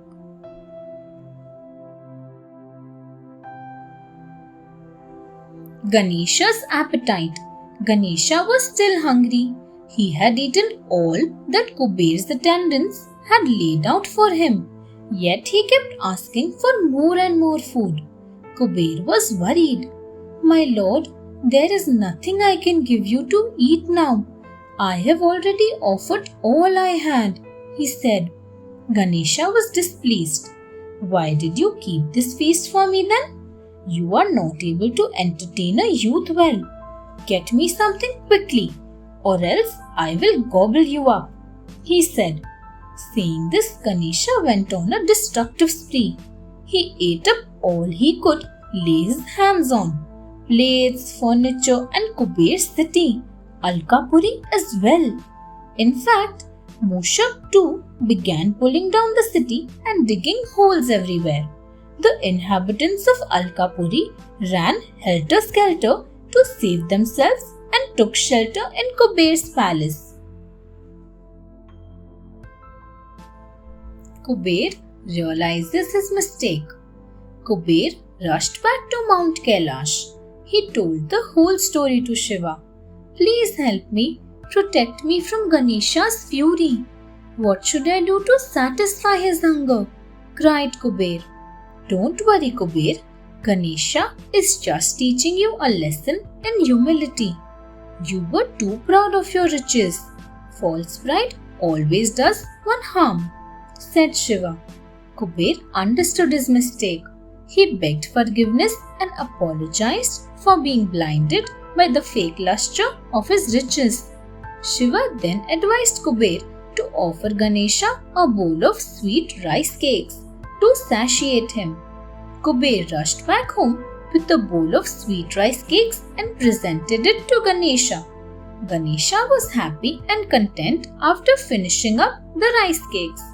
Kuber fell at Ganesha's feet and begged for mercy. I could not understand your greatness, my lord. My pride is gone now, he said. Ganesha accepted Kuber's apology and blessed him. Ravan, Shiva's avid devotee. Ravan was the demon king of Lanka. He was an avid devotee of Lord Shiva and a great scholar too. His aim was to become the most powerful demon on earth. For that, he desired to acquire Shiva's lingam. So he undertook severe penance to get the lingam from Shiva. Ravan had earlier been granted a boon by Brahma that his heads and arms could never be destroyed. So he offered his heads one by one daily to Shiva. To appease Shiva, Ravan also did severe penance on Mount Kailash and prayed to him day and night without food or water. Shiva was delighted with Ravan's devotion and appeared before him. I am very pleased with your prayers. Ask for anything you desire, he said. Ravan asked for Shiva's lingam. He said he wanted his blessings so that he might become the most important and strong demon on earth.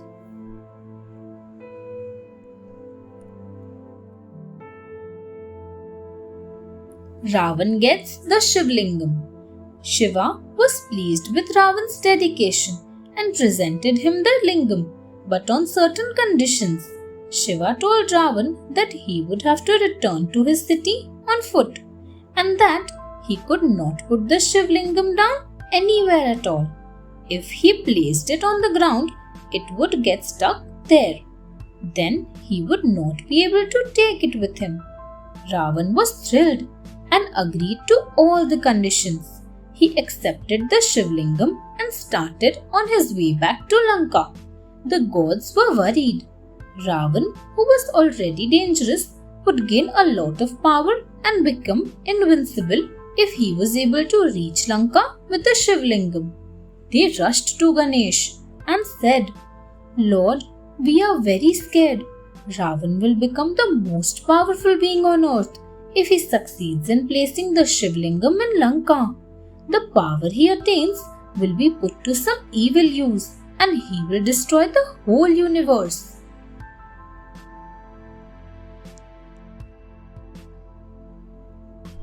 Ravan gives Shivlingam to Ganesha. Ravan was on his way back to Lanka with the Shivlingam. Soon he reached a forest. It was early morning and Ravan thought of taking his bath and performing his prayers.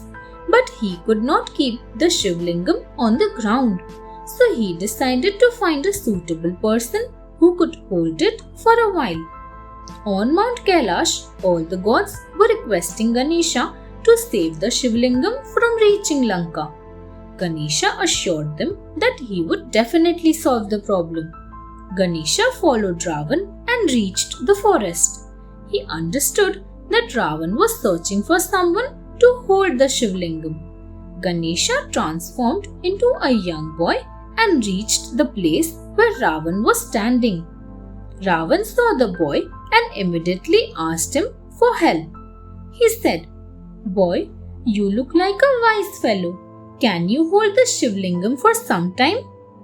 The young boy agreed and held the Shivlingam carefully. He assured Ravan that he would take care of it. Ravan asked him not to keep the Shivlingam on the ground at all and went away to take his bath and perform his prayers.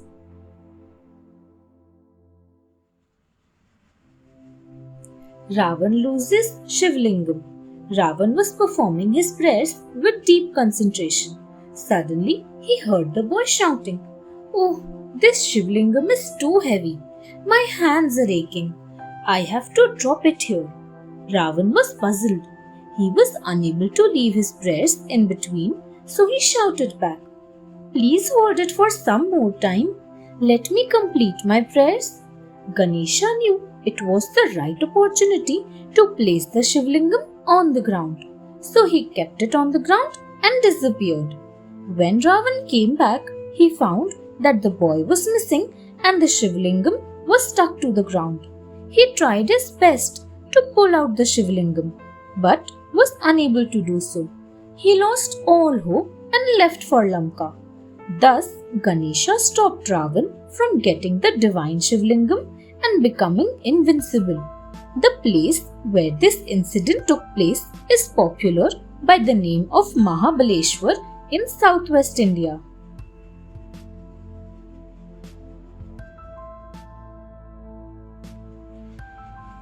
Talasur warns Amravati. Once there lived a cruel demon named Tala on earth. He was immensely powerful. He defeated all kings and started ruling their kingdoms. People on earth trembled with fear just at the mention of his name. Talasur wanted to rule Amravati too. Amravati was the abode of the gods. When sage Shukracharya, the preceptor or guru of the demons, heard about Talasur's intention, he went to meet him. He said, Talasur, Amravati cannot be conquered. You should drop the idea of attacking it. Talasur did not like what Shukracharya said. He roared, I am determined to do so. You just tell me what I should do to become victorious. I trust that you will devise a way through which I will be able to rule Amravati. Shukracharya thought for a moment and then suggested, Talasur, if you succeed in getting a boon of immortality from Brahma, then you may be able to conquer Amravati. Start worshipping Brahma.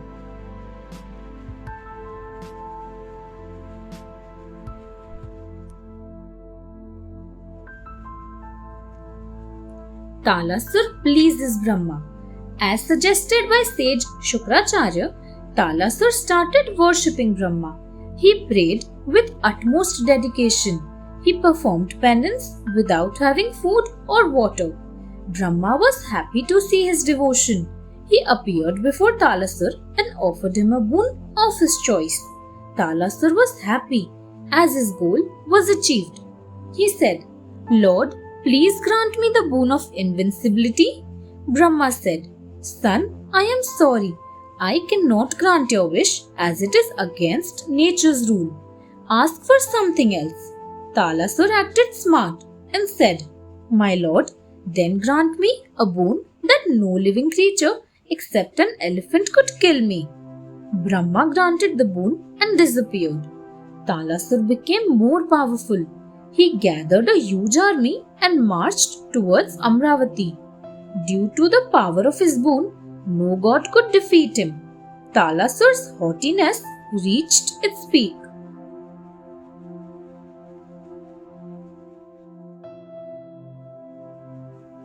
Gods seek Ganesha's help.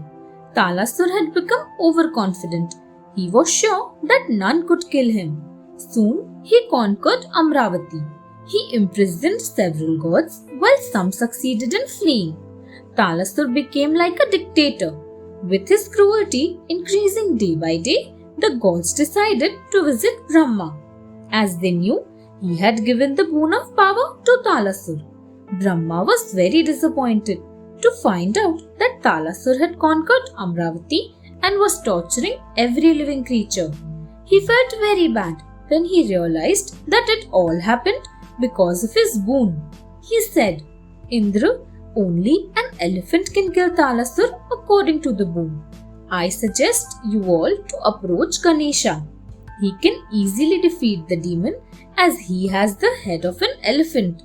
The gods then went to Ganesha and explained their misery. They requested him to kill Talasur. Ganesha assured them that he would definitely kill the demon and left for Amravati.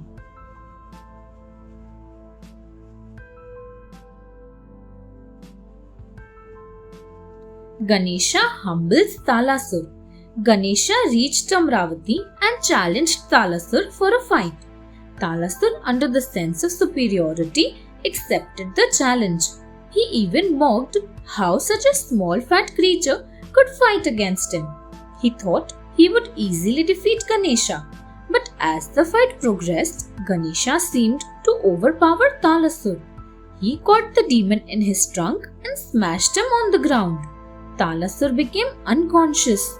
When Talasur came back to his senses, he realized that Ganesha had an elephant's head. He thought, I won't be able to defeat Ganesha, so I had better surrender and save my life. He immediately fell at Ganesha's feet and asked for forgiveness. He admitted that he had used his powers for destruction and he was repenting for that. Ganesha decided to forgive Talasur, but kept certain conditions before him. He ordered, Talasur, you should at once leave Amravati and spend your life peacefully in the netherworld. Finally, Talasur left Amravati and the gods got their abode back.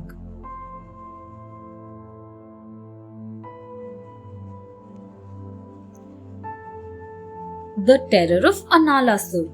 Yamraj, the god of death, ruled the city named Yam. He was fond of dance and music. Once, He held a grand event of music and dance. He invited several kings. A beautiful dancer named Tilottama caught Yamraj's attention. Soon, Tilottama gave birth to a child. The child grew up to become a ferocious demon named Anala. His voice had the power to twitch earth while his eyes could emit fire. He created havoc around the world. People used to run for their lives on seeing him. He conquered all the three worlds quite easily. The entire universe was terrorized by him. The gods were not spared either. There was terror all around. Indra tried to defeat Analasur several times, but in vain. The worried gods approached Vishnu for help. Vishnu said, "Only Ganesha can help us in this case, so let us worship him."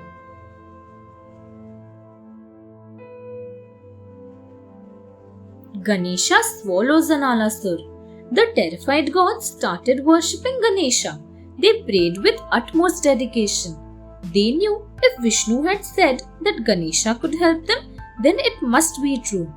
They wanted to get rid of Analasur anyhow. Ganesha heard their prayers and appeared before them. He listened to all their woes and said, "All right, I shall help you all. Do not worry." Ganesha then transformed himself into a small boy and headed towards Analasur's abode. The demon approached Ganesha slowly, while his eyes emitted fire. The surroundings around Ganesha were reduced into ashes within seconds. Ganesha stood bravely in front of Analasur. The demon, on seeing Ganesha, started laughing loudly.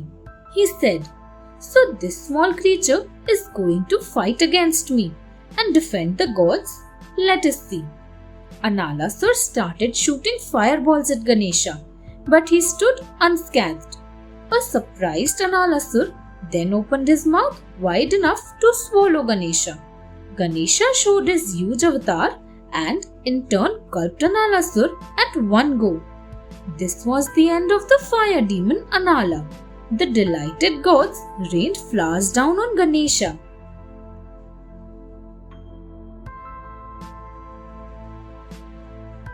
Ganesha's fiery stomach. Ganesha had swallowed the fire demon Anala. Unfortunately, the demon started troubling his stomach. Ganesha felt like his stomach was on fire. He was unable to lie down or remain still. He shouted in pain, "Oh, my stomach! Help me! It is burning!" Ganesha rolled on the ground in immense pain. Tears rolled down his eyes in suffering. He was unable to bear the burning sensation. The gods panicked to see Ganesha in pain. "We must put out the fire quickly, or else he will die." Some poured cold water on his stomach. A few brought icy cold water for him to drink. Moon said, "I have a cool nature. Let me soothe him." But nothing worked. Someone called the water god Varun. He poured the cool Ganga water on Ganesha's stomach, but Ganesha's suffering continued.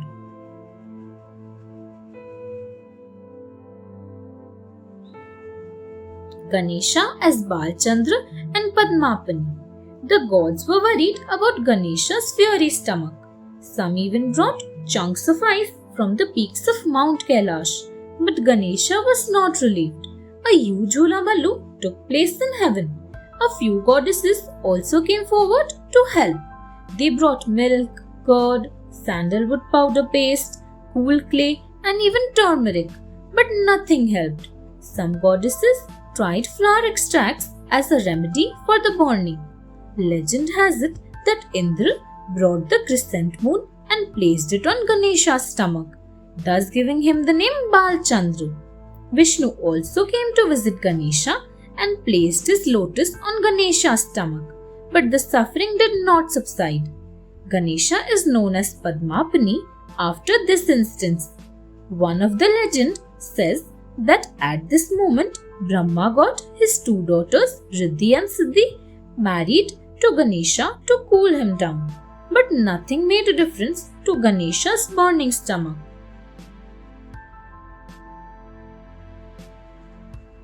Durvagras cures Ganesha. A worried Shiva came forward to help his son. He pulled out his divine serpent and placed it over Ganesha's stomach. The holy powers of the serpent also didn't relieve Ganesha from the pain. Everyone was concerned now. The gods then called upon all the sages from the universe. In a short while, 80,000 sages came there. When they saw Ganesha suffering from the burning sensation and acting restless, they placed exactly 21 shoots of Durva plant and chanted sacred mantras. Immediately, the burning sensation stopped. Ganesha's body became cool and felt relaxed. Now I feel much better. Thank you so much, wise sages, he said with a smile.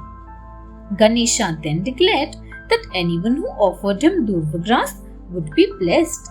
Those who offer Durva shoots to me shall attain purity, and all their sins shall be forgiven. Even if a devotee does not offer me flowers, I would bless him if he offers me Durva grass, he said.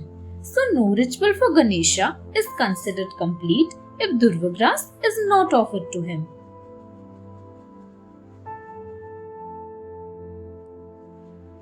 The Brahmin's curse. King Sulabh was the ruler of the island Jambudweep. He and his wife Subhadra worshipped Ganesha devotedly. Once a poor Brahmin arrived at King Sulabh's palace and begged the king to give him something to eat. But the king turned down the hungry and needy Brahmin's request.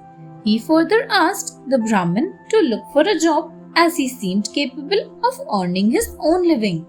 The humiliated Brahmin got very angry and cursed King Sulabh. You have failed to fulfill the responsibilities of a king. May you be born as an ox. The queen was furious to hear the Brahmin curse her husband. So she cursed him back. You senseless Brahmin, may you be born as a donkey.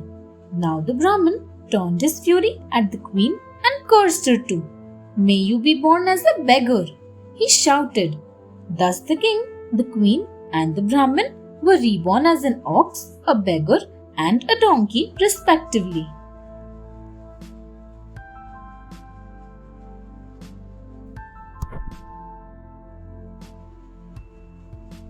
The glory of Durva grass. The ox, the donkey and the beggar woman wandered around many places and finally came to a temple built in the name of Lord Ganesha. On the day of Ganesh Chaturthi, the beggar woman who had a pile of Durva grass with her happened to sit beside the temple. There came the donkey and the ox, and they started nibbling at the Durva grass. The woman sprang up and tried to chase them away, but both the animals ran away with some grass in their mouths towards the temple. In this to and fro chase, some leaves fell from the animals' mouths onto Lord Ganesha's statue. The beggar woman was still running around Ganesha's statue, trying to shoo away the ox and the donkey. Ganesha accepted the fallen Durva grass as an offering in prayer, and the encircling beggar woman as circumambulation. He blessed the three and freed them from their curse.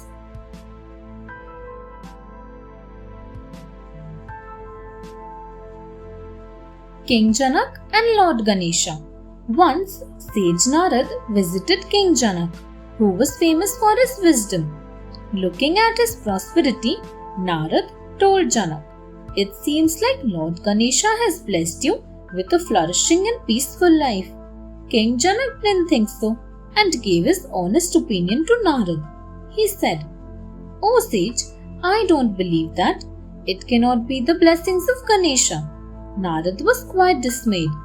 When Ganesha learnt about this, he went to Janak in the guise of an old Brahmin. But the wise Janak immediately realized that the old Brahmin standing in front of him was actually someone divine. The old Brahmin asked for something to eat as he was hungry. King Janak organized a lavish meal for the Brahmin, but the whole food in the palace could not satiate the Brahmin's appetite. He went on eating everything that came his way and still asked for more. "You promised to feed me. I am still very hungry. Bring me more food," he said. King Janak felt embarrassed when he failed to satisfy the Brahmin's hunger. The Brahmin said to him, "If you cannot even give me food for a day, why do you call yourself a king?"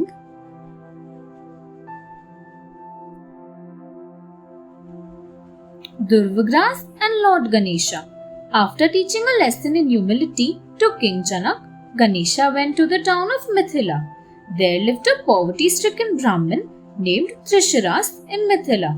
In the guise of a poor Brahmin, Lord Ganesha decided to visit him.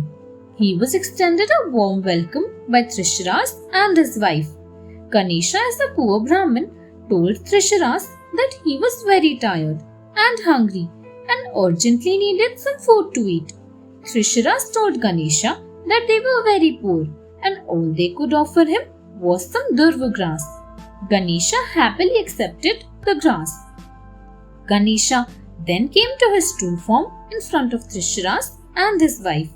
The poor old couple had tears streaming down their eyes on seeing Lord Ganesha. "Anyone who presents me even one blade of durva grass with sincerity shall always have my blessings," Ganesha said.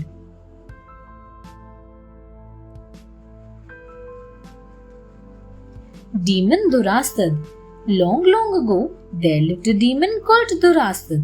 He ruled over a country called Mukund. He was a great devotee of Lord Shiva. To attain immortality, he prayed devotedly to Shiva.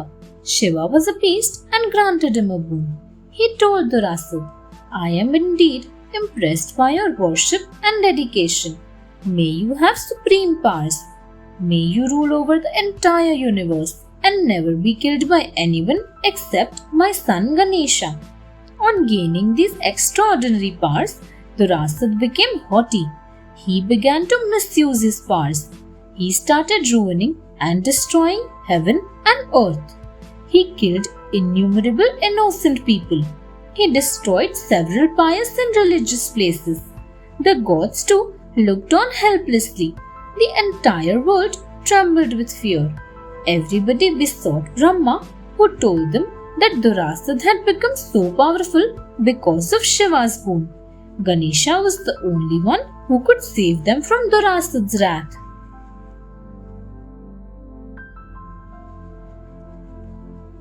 Ganesha turns Durasad into a statue. The gods decided to take Lord Ganesha's help to deal with Durasad.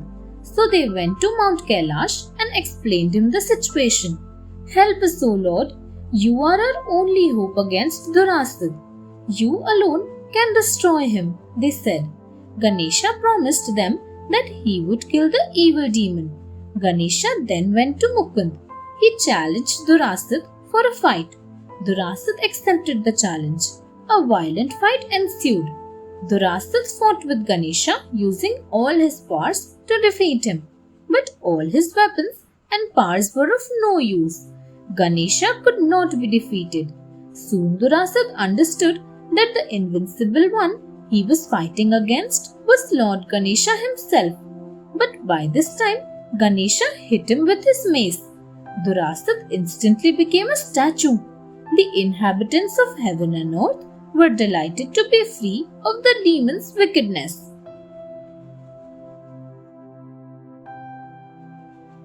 Bhasmasur and Durasad. There is another story associated with Durasad. Once, Lord Shiva had blessed a demon named Bhasma that anyone touched by Bhasmasur on the head would be reduced to ashes. Armed with such magical power, Bhasmasur decided to test the boon on Shiva himself. Seeing this, Shiva started running to save his life. Ultimately, Lord Vishnu destroyed the demon. Durasad was Bhasmasur's son. He did what his father did, appeasing Shiva with deep penance. Shiva had granted Durasad the boon of immortality and absolute power over the three worlds, Trilok. Proud of his strength, Durasad started terrorizing the whole universe. Sage Narad wanted to destroy Durasad for his wicked ways and thought of a plan. He mocked Durasad by saying that he could not be called the ruler of Trilok unless he was the ruler of Kashi.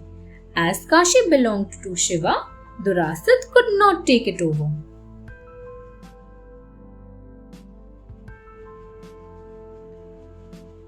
Dhundiraj Ganesha.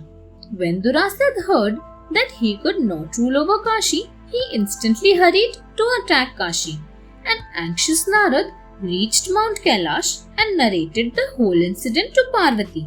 Parvati was advised to give birth to a child who would then defeat Durasad, as he had a boon from Shiva that nobody but Shiva's son could kill Durasad.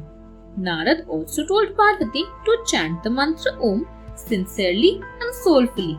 Parvati did as she was told, and an infant with 4 arms and a trunk was born. Parvati named the child Ganesha and asked him to kill the demon Durasad. Mounting the lion given by Parvati, Ganesha went to Kashi to defeat Durasad. As Durasad had received the boon of immortality from Shiva, Ganesha struck him down to the ground. It is believed Shiva built Ganesha's shrine on the spot where Durasad was buried. The Ganesha's idol established in this temple is called Dhundiraj Ganesha. Vedvyas needs a writer. Ganesha was not only a savior but a great writer too. He assisted sage Vedvyas in writing the great epic Mahabharata. Vyas was a great poet. He had split the Vedas into 4 parts: the Rig Veda, the Yajur Veda, the Sam Veda, and the Atharva Veda. After splitting the Vedas, Vyas decided to write the Mahabharata, which describes the great war fought between the Pandavas and the Kauravas, who came from the same family. There were many characters and different stories attached to the Mahabharata. Sage Vyas wanted to describe each and every detail, and also how Lord Krishna preached the lesson of the Gita to Arjun. But for this, Vyas needed someone who could assist him in executing such an extensive work. He wanted a person who was patient as well as wise enough to carry out the task without any break. Overall, he wanted a diligent writer. Ganesha is reluctant to write. Sage Vyas was unable to decide whom he should approach and ask to become his writer. He thought, I should approach Lord Brahma and express my confusion. I think he would be able to suggest me a suitable person. Lord Brahma patiently heard Sage Vyas's request. Don't worry, Vyas. I have someone ideal in my mind. Let me talk to him, said Brahma. He then worshipped Lord Ganesha. When Ganesha appeared, he put forth the sage's request to him. Ganesha went to meet Sage Vyas in his ashram. Vyas wanted him to write the Mahabharata. He said, O mighty Ganesha, I want to write down the couplets of the Mahabharata. But my main problem is that I cannot think and write simultaneously. I would be grateful if you join me in creating this epic. But Ganesha was hesitant in accepting the proposal. He said, Respected sage, I am very busy visiting my devotees and solving their problems. So I am sorry, I would not be able to assist you.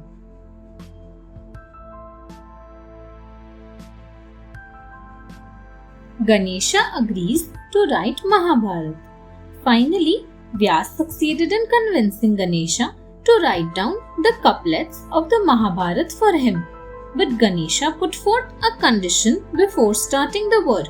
Sage, I want you to narrate the couplets at one go, which means I do not want any interruption while writing. If you stop your narration in between, I will quit at once. Vyas was worried. He started thinking of a solution to the condition laid by Ganesha. He thought, how can I dictate non-stop? It is impossible to speak continuously without pausing. It is difficult to narrate the right words and phrases without a break. So Vyas laid down a counter condition. He said, Lord, I agree not to pause while I dictate, but promise me that you will write down only after understanding the meaning of what I say. Ganesha said, "Do not worry. I will write down the couplets only after understanding them. But while doing so, if I take some pauses, those pauses will not be counted." Sage Vyas agreed happily.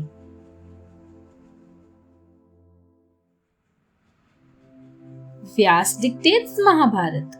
The moment Ganesha agreed to write down the epic Mahabharata, Vyas started framing the couplets in his mind. He framed complex couplets so that Ganesha might take long pauses. Those pauses would help Vyas frame the next set of couplets and so on. On the other hand, Ganesha was getting ready his writing material, especially the Bhojpatra, flattened pieces of bark, and a special herbal ink for his quill. Soon, Vyas started his dictation. Things proceeded smoothly. After a while, Vyas dictated a couplet that was very complex. Ganesha stopped writing and started deciphering the real essence of those complex lines. Vyas was waiting for this moment. He soon started weaving more complex couplets. Vyas would see a childish twinkle in Ganesha's eyes whenever he succeeded in deciphering the meaning of those couplets.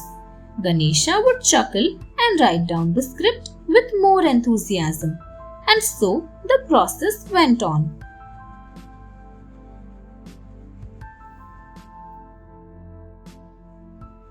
Mahabharata, the great epic.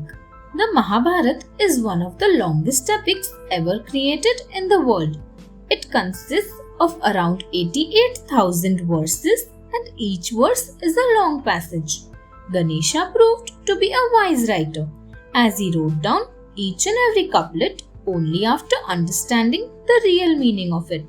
He did not lose his patience and the long pauses in between helped Sage Vyas compose the couplets properly. Meanwhile, when the process was going on, the quill that Ganesha was writing with broke down. Ganesha knew the value of time and the value of the conditions laid by him and the sage about the non-stop writing of the epic. So without any delay, Ganesha took his broken by sage Parshuram, and resumed work. This showed his dedication, commitment and concentration to a task at hand. Slowly the work of writing down the great epic came to an end.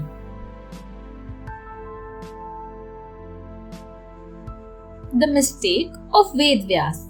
Ved Vyas was famous for his work of writing several scriptures. He is one of the most knowledgeable people known till date. But the great sage also committed a blunder while composing the Puranas. While composing any great scripture, it is a norm to start with a Mangal Shlok, greetings to Ganesha, to carry out work without any obstacle. But Vyas was so proud of himself that he forgot to write a Mangal Shlok. As a result, the sage faced several difficulties and hurdles in executing the work on the Puranas. Even after completing the task, his work was not complete. Vyas left many gaps in the script. A puzzled Vyas then approached Brahma. Brahma welcomed Vyas and heard his problem patiently. Vyas said, "Almighty, why am I facing so many difficulties in my holy work? I intend to create scriptures through which people can know how to lead a good life. The knowledge of the Puranas is very important for every being, but all my efforts are in vain. Please advise a solution."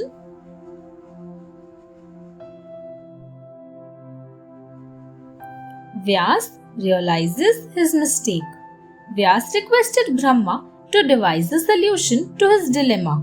Brahma thought for a while and found out the blunder Vyas had done. He said to Vyas, "O sage, how can you forget Parvati's statement? She had said that before starting any holy work or any ritual, Lord Ganesha has to be given due respect, or else all efforts shall go waste. But you forgot to do so. Now you should pray to Ganesha and seek his forgiveness. Then only you will be able to get fruitful results." On hearing this, Sage Vyas realized that he had forgotten to write the Mangal Shlok at the beginning of his work. He remembered that every new venture, if started with Mangal Shlok, reaches its goal successfully. So the sage worshipped Ganesha and after getting his blessings, completed his work successfully.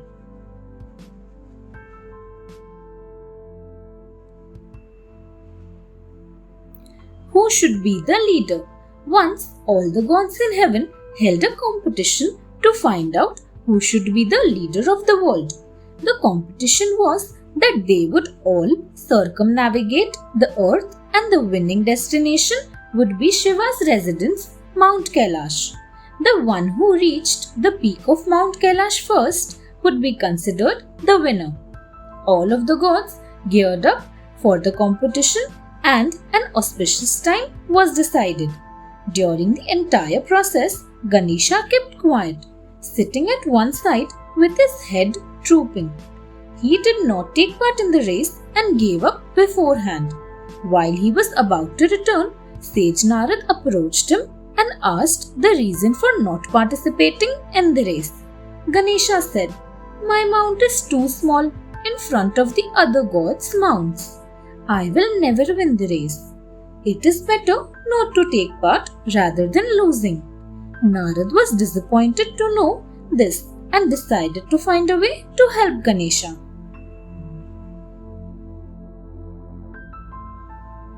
Ganesha becomes the leader. Narad consoled Ganesha and asked him not to be dejected. Narad then advised him, "Ganesha, every problem has a solution, so never lose hope. Stop worrying. Do you know the power behind the name Ram? There is an entire world hidden in his name. If you inscribe his name on the ground and circle around it, your mission will be accomplished. There is no need to go around the entire world." Ganesha was wise enough to understand what message Narad wanted to give him. He happily inscribed Ram's name on the ground and circled around it thrice. Ganesha, filled with enthusiasm, then approached Shiva's abode and told everything to him. Shiva was happy to know what Narad had preached to Ganesha. He said, "Son, Narad is absolutely correct. There is a whole world hidden in Ram's name. It has tremendous power, and I am happy that you have understood this truth. I declare you the winner of the competition. From now on, you shall be called Ganpati, the leader of all, and also Vinayak, the lord of all."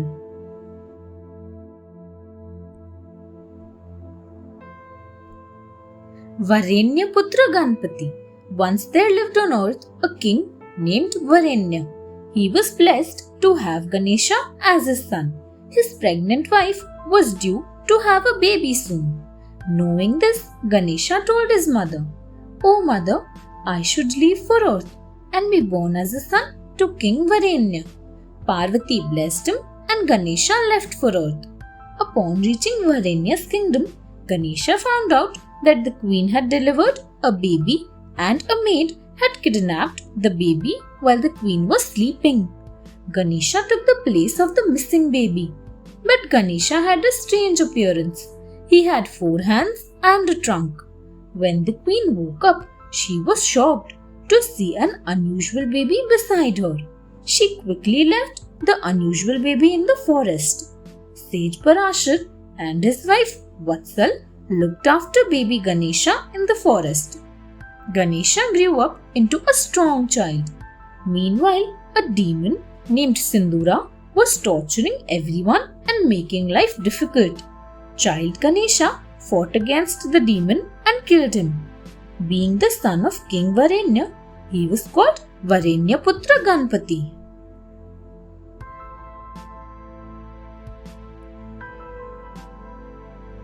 Dacoit Viprad repents. There was once a dacoit named Viprad. He had robbed many people and troubled every passerby. But soon he started feeling guilty about his deeds. So he approached a sage named Mughal. At first, Sage Mughal was terrified to see a dacoit approaching him. But soon he found out that Viprad was there to confess his sins to him. The sage felt sorry about Viprath's state and said, "Son, calm down. I will suggest a way so that you may get rid of your sins." Mughal started chanting some holy couplets known as Ganesha's mantra and took a dry twig. He then fixed the twig on the ground and asked Viprath to chant the Ganesha's mantra after him. He asked Viprath to learn the mantra and take care of the twig as if he was taking care of Ganesha's idol. He said, "Viprath, pour water respectfully over the twig daily and chant the mantra. Perform this holy ritual with full dedication. Soon Lord Ganesha will bless you."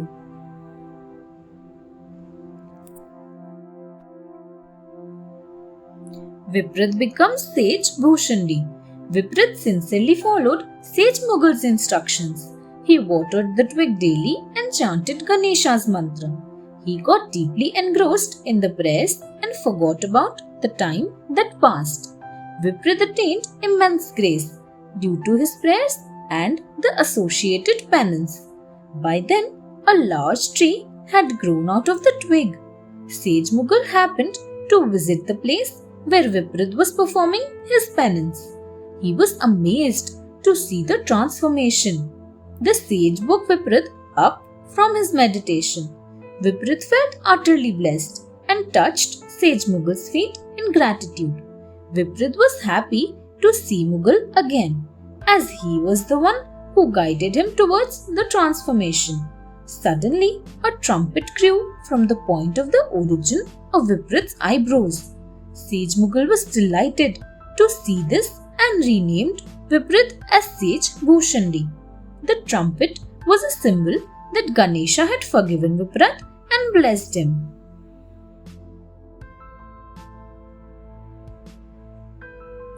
Tripurasur troubles all. Sage Grutsamad was cursed to have a demon child named Tripura, who had Ganesha's blessings. Now, being blessed by Ganesha made Tripurasur very powerful, and he started an assault on the gods, the sages, the humans, and even on the inhabitants of Patal. Tripurasur's rampaging spree went on, and finally he reached Mount Kailash, Lord Shiva's home. His supreme powers made the entire mountain tremble horribly.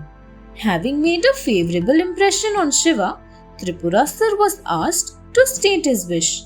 He told Shiva that he wished to rule over Mount Kailash. Shiva moved to Mount Mandar after handing over Mount Kailash to Tripurasur. But this did not satisfy Tripurasur. He kept on bothering and disturbing the sages, who rushed to Narad for help. The sages were told to invoke Lord Ganesha. Ganesha promised them that he would destroy Tripurasur and save them. Turning into a Brahmin, Lord Ganesha went to Amravati to deal with Tripurasur.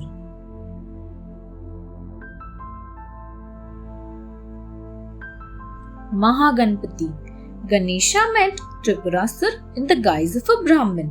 Tripurasur was mesmerized by Ganesha's precious stones, so Ganesha gave him the diamonds and the pearls. This made Tripurasur very happy, and he told the Brahmin to ask for a wish. The Brahmin, Ganesha himself, asked for the Chintamani, a wish-fulfilling jewel possessed by Shiva. Tripurasur reached Mount Kailash and asked Shiva to give him the Chintamani. Shiva refused, and a violent battle ensued. Finally, Tripurasur won the war. Shiva asked Sage Narad how Tripurasur defeated him. "O Lord, it is because you forgot to worship Ganesha before starting the war," Narad told him. Shiva rectified his mistake by chanting the Om mantra and remembering Ganesha. On the sound of Om, a 5-faced and 10-handed form of Ganesha made an appearance. This Omkar Ganesha gave Shiva a special mantra. Using this mantra, Shiva killed Tripurasur with just one arrow. On the place where he had slain Tripurasur, Shiva made Mahaganpati's shrine.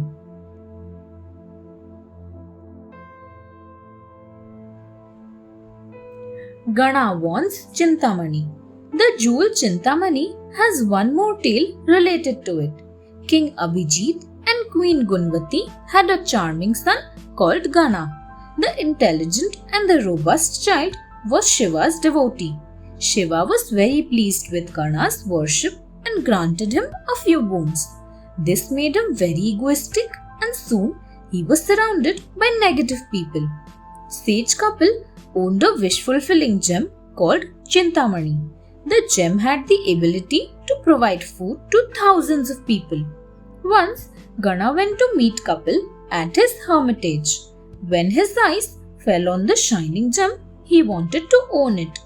Kapil knew about the negative company Gana had fallen in. He feared that Gana would misuse it to harm people if he acquired the gem. When Sage Kapil refused to part with the gem, Gana took it away by force. The mortified sage prayed to Ganesha, who appeared before him and promised to help.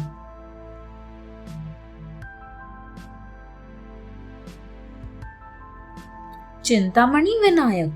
Ganesha had promised Sage couple that he would help him get back the Chintamani. One night, Ganesha appeared in Gana's dream. Gana dreamed that Lord Ganesha had cut off his head. When he woke up, instead of repenting his sinful deed, he was furious and charged towards Kapil's hermitage to kill him. King Abhijit requested his son to return the gem to Kapil. However, Gana was adamant and paid no heed to his father's advice. When he and his army reached Kapil's hermitage, he saw that Lord Ganesha had come there with his own army to rescue Kapil. Ganesha killed Gana and returned the Chintamani to Kapil. However, Kapil had lost all interest in the gem. He asked Ganesha to keep it, as it had caused a lot of trouble. Kapil then offered Ganesha's favorite modaks to him. He lovingly hung the jewel around Ganesha's neck. Chintamani Vinayak, a pious shrine, was built at this place. Ballal and Ganesha. In a village called Palli, there lived a merchant named Kalyan Sheth and his wife Indumati. Their son Ballal was an ardent devotee of Lord Ganesha. One day, Ballal went to the forest with his friends to play. Ballal was very pleased when he saw a large stone. He told his friends to imagine the stone to be Lord Ganesha and to worship it. The children drew a trunk on the stone with red paint and made an offering of beautiful flowers to it. Some boys ran and brought fresh fruits. They offered the fruits to the idol. They were very happy and began chanting Ganesha's mantra. They also recited the couplet Vakratunda Mahakaya. When the boys did not return for quite some time, the anxious parents rushed to the forest. They accused Ballal of spoiling their children. When the other children saw their parents, they ran to them and went home happily. Ballal continued to stay there and pray.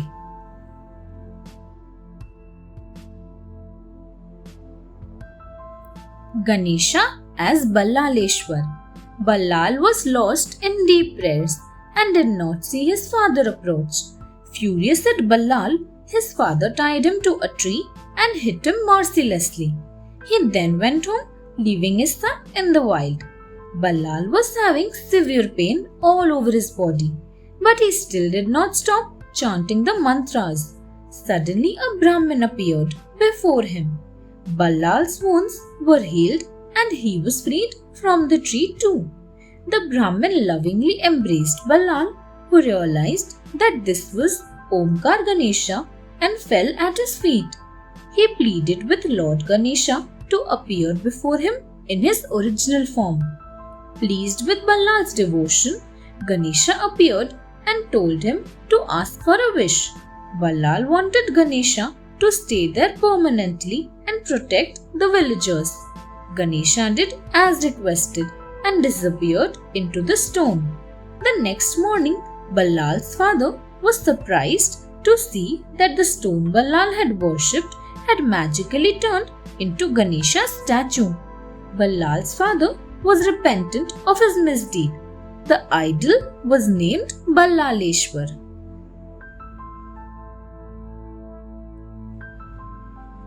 Dusht, a cruel man. Once there lived a fisherman named Dusht in a town called Nandak. Fed up of his troublesome and mean ways, people united against him and complained to their king.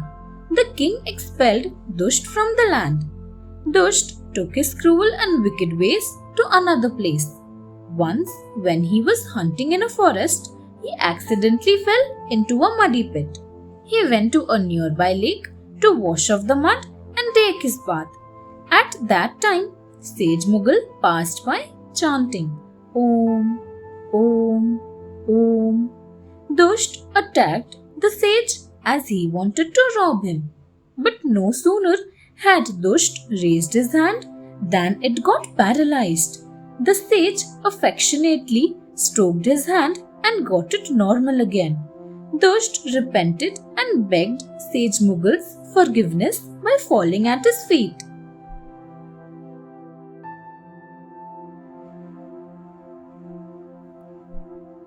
Ashpurak Ganesha. Sage Mughal advised Dusht to worship Lord Ganesha on his birthday by offering flowers like lotus and durva grass. Dusht did as he was told to do. Dusht sat in front of a stone and worshipped it as Ganesha. He kept on chanting the mantra, Shri Ganeshaya Namaha. This place was in the middle of many dry trees. Sage Mughal left. After a long time, Sage Mughal came back to see Dusht fully covered by a sand dune. Only the sound of Om could tell that Dusht was there. The dry trees too had turned green again. The sage then removed the sand only to find Dusht in a frail state. The sage showered some holy water from river Ganga on him. The place of Dusht's worship came to be called the Ashpurak Shrine. Dusht became an ardent devotee of Lord Ganesha. The birth of Kaveri. In ancient times, there lived a king named Kaver who ruled over southern India. The king and his wife were very popular for their kindness, but the king and his queen were sad because they did not have any child. They started praying to Brahma to bestow them with a child. Pleased with their sincere prayers, Brahma blessed them with a baby girl. The king and the queen named her Kaveri, meaning the daughter of Kaver. When Kaveri grew up, she got many marriage proposals, but she refused them all. She desired to marry someone really special. She had always admired Lord Brahma. She thought, my husband would have to be at par with Brahma, the creator, who had given me to my father. A sage suggested her to worship Brahma and express her desire to him directly. She went away to Sahaya mountains, Sahyadris in the western Ghats, to do deep penance. She meditated there to get her wish fulfilled.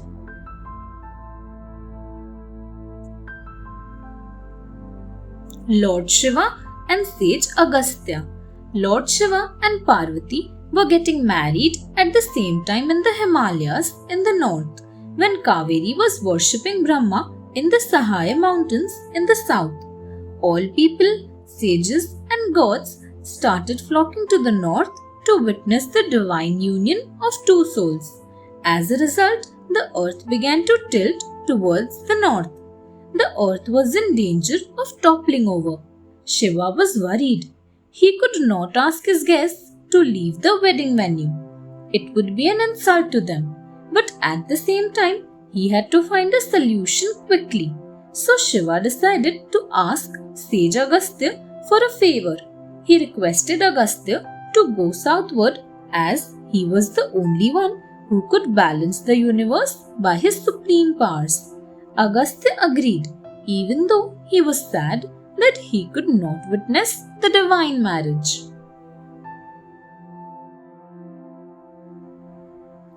Agastya proposes to Kaveri.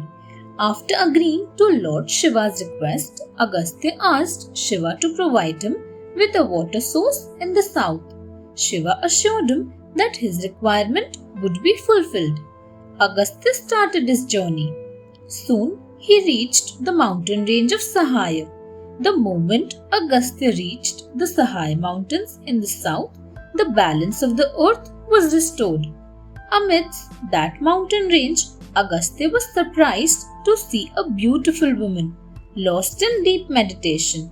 He wanted to know the reason for her meditation, and that too in the middle of a huge mountain range. On being asked, the woman said, "O sage, my name is Kaveri, and I am worshipping Lord Brahma to find a suitable partner for myself." Agastya could not hold back his laughter and started laughing at Kaveri. But Kaveri did not give up and resumed her worship. Agastya was impressed by Kaveri's determination and asked her to marry him.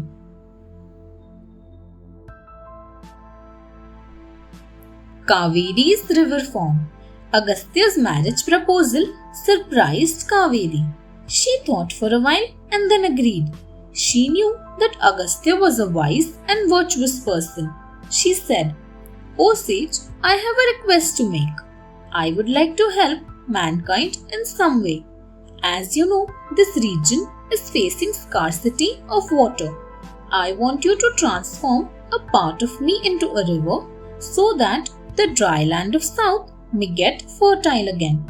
The sage was impressed by the noble thoughts of Kaveri and transformed a part of her into a river. The river was named after her. Agastya did not let Kaveri flow there at the Sahaya mountains. Instead, he carried her river form in his kamandalu. Agastya and Kaveri got married and selected a beautiful mountaintop on Sahaya mountains as their abode.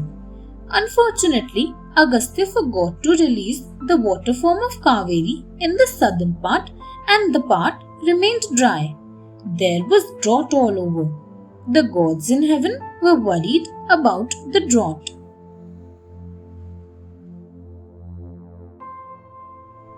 Ganesha and river Kaveri. The gods decided to speak about the drought in South India to Ganesha, their savior. They knew Ganesha would definitely devise some plan to deal with the situation. They told Ganesha about the drought and how river Kaveri was kept in Agastya's kamandalu. Ganesha immediately left for Sahaya mountains, where Agastya and Kaveri resided. Agastya was meditating when Ganesha reached his hermitage. An idea struck Ganesha. He assumed the form of a crow and dived over Agastya's kamandalu. The kamandalu started tumbling down. Immediately, Agastya raised his hand to shoo away the crow. River Kaveri took Agastya's raised hand as an indication to flow down, and it started flowing down the Sahaya mountains. And finally, the dry lands of south got drenched with water and became fertile again. This is how River Kaveri was born. River Kaveri is to date one of the largest rivers in India and is serving the entire population of the region. Demon Surkdaman. There is one more story attached to River Kaveri. A demon named Surkdaman wanted to be a victorious king. He wanted to defeat all the gods and the demons as well. To fulfill his desire, he performed deep penance to please Lord Shiva. Shiva was satisfied with his dedication and blessed him with what he desired. After getting the boon from Shiva, Surkdaman became a terror for the universe. He fought against the gods and imprisoned them. Indra somehow managed to escape from the prison and hid in the southern part of India. Meanwhile, Surkdaman became the ruler of hell, heaven and earth. He then travelled towards Mount Kailash as he wanted to meet Shiva. On his journey, Surkdaman met Varun, the god of water. He threatened Varun to stop the clouds from going southwards, or else he would be imprisoned. Surkdaman wanted the southern region where Indra was hiding to face severe drought.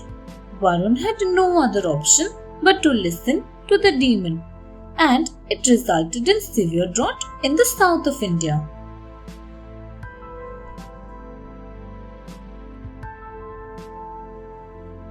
Ganesha turns into a crow. The southern parts of India were facing severe water crisis. All the living beings were in pain. Sage Agastya, who resided on Sahaya mountains, prayed to Lord Brahma for the well-being of the people living in the south. Brahma appeared before Agastya and asked him to visit Mount Kailash and meet Shiva. He said, Agastya, Shiva bears the holy river Ganga in his hair. He will help you. Agastya met Shiva and told him about the drought that southern India was facing. Shiva gave some holy water to Agastya. He carried the holy water in his kamandalu. Ganesha heard the conversation and followed Agastya.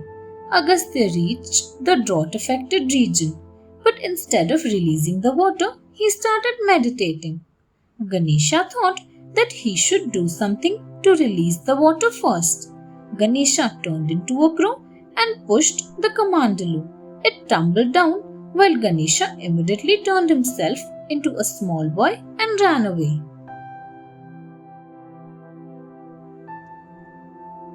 Ganesha releases river Kaveri. Sage Agastya's meditation was disturbed by the noise. He saw a little boy running away and the kamandalu in a tumbled position. He raised his hand to chase the boy. The holy water that was held in the kamandalu took the sage's raised hand as an indication to flow down.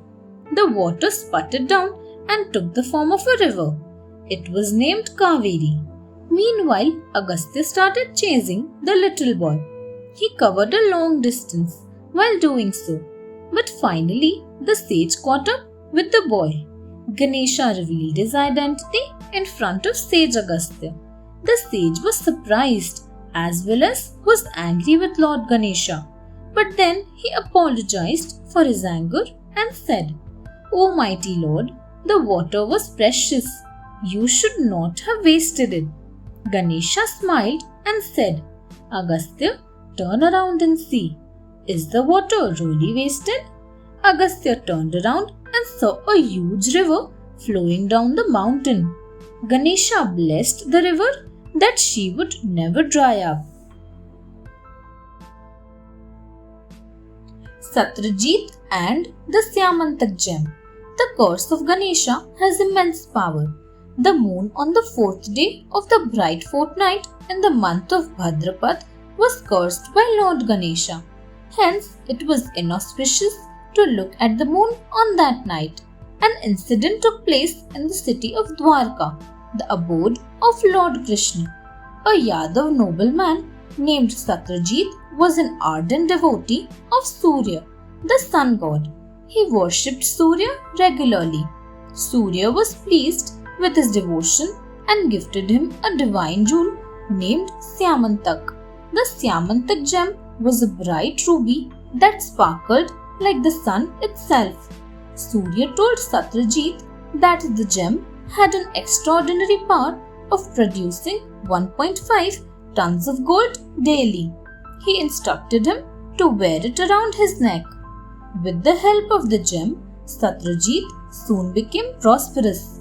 When Yadav chief Ugrasen saw the gem, he ordered Satrajit to hand it over to him. He said, Satrajit, hand over this gem to me. This is Krishna's order. But Satrajit refused to do so. Syamantak gem's journey. Satrajit had a brother named Prasenjit who was very fond of hunting. One day, Satrajit gave the Syamantak gem to Prasenjit. Prasenjit wore that gem around his neck and went to the forest. While hunting in the forest, a lion attacked him and killed him. The lion, which was attracted to the glow of the gem, took it to its cave. On the way, it was killed by a bear named Jambavan. Jambavan took the gem to his cave and gave it to his son to play with. Days passed and Prasenjit did not return. Satyajit was worried. He started suspecting Krishna of killing his brother for the gem. In order to prove his innocence, Krishna set out to look for Prasenjit and the gem. Soon, Krishna found Prasenjit's dead body. A lion's footprints nearby led Krishna to the dead body of the lion. On further examination, he found the footprints of a bear nearby. Krishna's curiosity increased. He and his team started following the bear's footprints.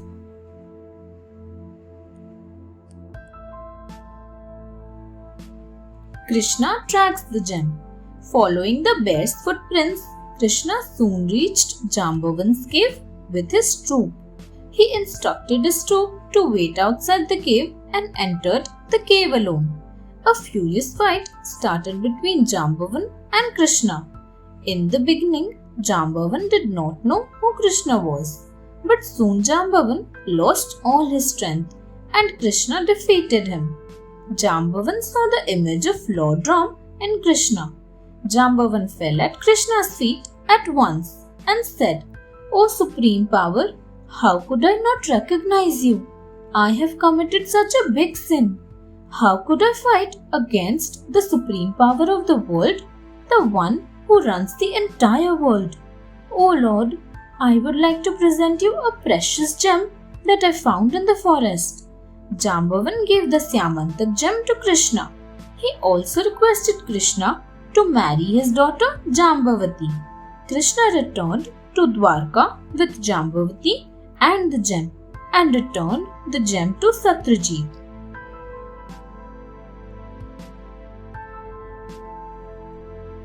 The journey of Syamantak gem continues. Satyajit sincerely repented for having suspected Krishna of stealing the Syamantak gem. So to make up for his accusations, he offered the hand of his daughter Satyabhama to Krishna. There lived two brothers named Shatadhanva and Akrur in Dwarka. They were jealous of Satyajit and wanted to acquire the Syamantak gem. Shatadhanva killed Satyajit when he was sleeping and took away the gem. Satyabhama had witnessed all this and told everything to Krishna. Meanwhile, Shatadhanva gave the Syamantak gem to his brother Akrur and asked him to flee from Dwarka. Unaware of the fact that Shatadhanva had given the gem to Akrur, Krishna and Balram followed Shatadhanva. Krishna killed Shatadhanva but could not find the gem. Balram thought Krishna was killing innocent people, so he left Krishna alone and did not return to Dwarka. When Krishna reached Dwarka alone, people thought Krishna had exiled Balram for the gem. Krishna was upset again. Krishna worships Ganesha. Krishna was dismayed to see his people suspecting him again and again. At that time, sage Narad visited Dwarka and found Krishna in an unhappy state. When asked the reason, Krishna said, "O Narad, people doubt my sincerity. Can I ever lie or steal? Am I to be suspected? People guide me. I need your help, as I think I am under some curse." Narad gently explained, "You have looked at the moon on the 4th day of the bright fortnight in the month of Bhadrapad. It is inauspicious to look at the moon on that night. It was on that night that the moon was cursed by Lord Ganesha. The curse was that anybody who would look at the moon that night would be falsely implicated." Krishna asked Narad whether there was any way to free him from the curse. He requested Narad to help him, as he did not want people to think ill of him. Narad answered, "Pray to Lord Ganesha with utmost devotion. Ganesha will free you from the curse." Krishna followed Narad's advice and freed himself from the curse. Matsar the demon. A demon named Matsar, greedy, wanted to defeat Indra and also conquer all the three worlds. He shared his desire with Shukracharya, the guru of demons, and asked for advice. Shukracharya told him to please Lord Shiva. Matsar performed severe penance by standing on one leg for 10,000 years. Shiva was pleased with his devotion and promised to grant him whatever he desired. Matsar asked for the boon that no human, god, or demon should ever defeat him, and that he would rule over the three worlds and live gloriously. Shiva granted him his wish. On being granted the boon, Matsar went astray. He started harassing the sages and the gods to the extent that they had to take refuge with Shiva, who was quite furious to learn this. He said, "I will punish Matsar for misusing the boon and the resulting powers that I granted him."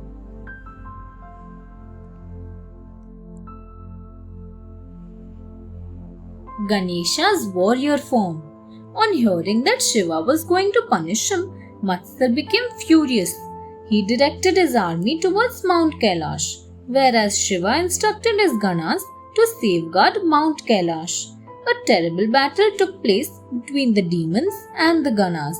In the end, the Ganas were overpowered by the demon army. Matsar's son, Sundarpriya, took over Mount Kailash. The gods rushed to Vishnu for help. They were told to entreat Ganesha to take on his Vakratund form, an armed form with a curved trunk. Vakratund Ganesha appeared before the gods. He then charged towards Matsar and his army. The Ganas and the gods encircled Matsar's city. When Ganesha's army accosted him, Matsar ridiculed them. "I have conquered the entire world. No one can ever defeat me." He then sent forth a large convoy of demons to combat the Ganas, but the Ganas defeated them this time. Matsar surrenders to Ganesha. Matsar stared in disbelief when he saw the Ganas and the gods defeating his army easily. He quickly sent his two sons to the war front. Unfortunately, they too were killed. Matsar was devastated by his son's death, but he had to face Vakratund. With an axe in his left hand and a sharp-edged discus in his right, the four-armed Vakratund appeared magnificently powerful. Vakratund had grown manifold, having attained a gigantic size, Mahakaya, and shone like 1,000 suns, Suryakoti Samaprabha. This form was far from the sweet ball, munching, roly-poly Ganesha. After one glance at this grand sight, Matsar realized that he could never defeat such a powerful being. He took his minister's advice to find out how to proceed further. He was advised to surrender before such a formidable opponent rather than lose his life. So Matsar begged for forgiveness. Matsar's life was spared by Vakratund, but he was told to give back the kingdom to the gods and to live peacefully with his demon brethren. Matsar agreed, and Vakratund too assumed his normal pleasing form.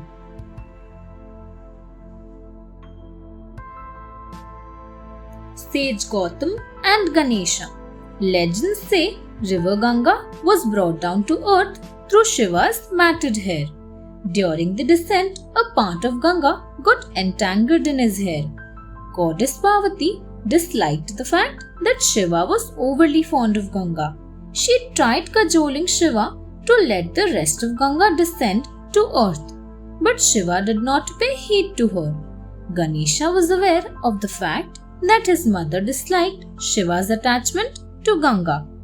At that time, a horrible drought hit earth that lasted for 14 years. Sage Gautam's hermitage was the only place safe from the drought. Several people took shelter in the hermitage to save themselves from the famine. They were all welcomed by Gautam. Ganesha thought of a plan to send back Ganga to earth and help his mother. He realized that Ganga was needed on earth to end the drought. Ganesha visits Gautam's hermitage.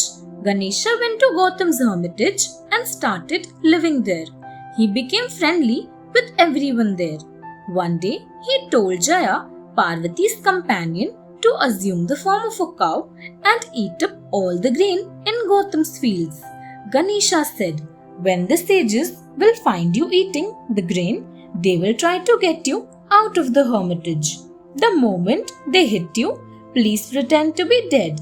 Gautam tried to shoo away the cow who was eating the grain off his field. No sooner had he struck the cow with a blade of grass than the cow fell to the ground.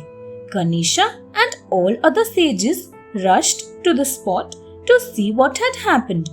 They saw that Gautam had caused a cow to die. Everybody left the hermitage as they thought that Gautam had committed a sin. Gautam tried to dissuade the sages from leaving. I will do anything to liberate myself from this curse. Please tell me what I should do, he lamented. Ganesha's advice to Gautam.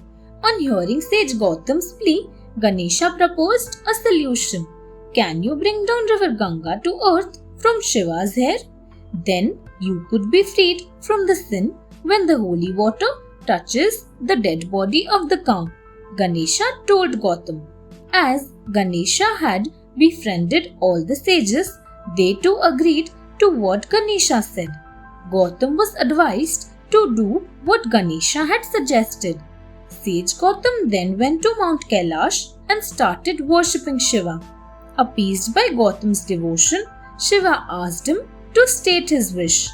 O Lord, the earth has been under a bad famine for a long time. It is in need of water of river Ganga. Kindly let the part of the Ganga that is tangled in your hair descend to earth, said Gautam. Shiva readily agreed.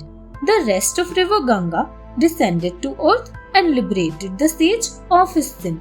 This part of the Ganga that was brought to earth by sage Gautam was called Gautami Ganga.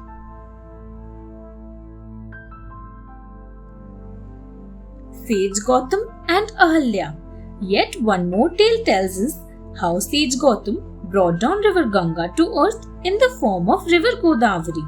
Gautam and his wife Ahalya resided on a mountain called Brahma Parvat. Deep penance was performed by the sage and his wife for 10,000 years. During their long worship, there was a drought in the forest for 100 years. Living beings started to die due to the shortage of water. Gautam worshipped Lord Varun, the god of water. Varun appeared and granted Gautam a wish. Gautam asked for rain. Varun could not grant that boon as it was not in his powers. He told Gautam to wish for something else. Gautam then asked for a pond that would be full of water always. Varun instantly granted this wish as it was well within his power. Everybody living in or near the hermitage started using the water of that pond.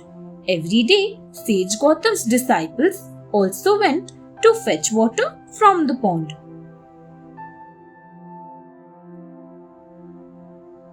Ganesha arrives at the hermitage. One day, Gautam's disciples were stopped from taking water from the pond by the wives of the other sages. These wives troubled Ahalya too. They put false allegations on her. They lied to their husbands that it was Ahalya who did not let them take water from the pond. The sages hatched a plot to teach Gautam and Ahalya a lesson. They prayed to Lord Ganesha. When Ganesha appeared, the sages told him, "Please fulfill our wish that sage Gautam and Ahalya should be taught a lesson and banished from the hermitage." Ganesha was aware that the sages were asking for an unfair boon. He decided to teach the sages and their wives a lesson. But he wanted to do so wisely. Gautam owned paddy and grain fields. Ganesha turned himself into a thin and hungry cow. He started eating the crops in the fields.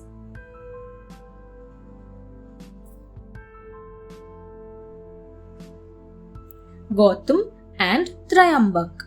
Sage Gautam tried to chase away the cow that was eating the crops in his fields. As soon as he touched the cow with a blade of grass, she fell down dead.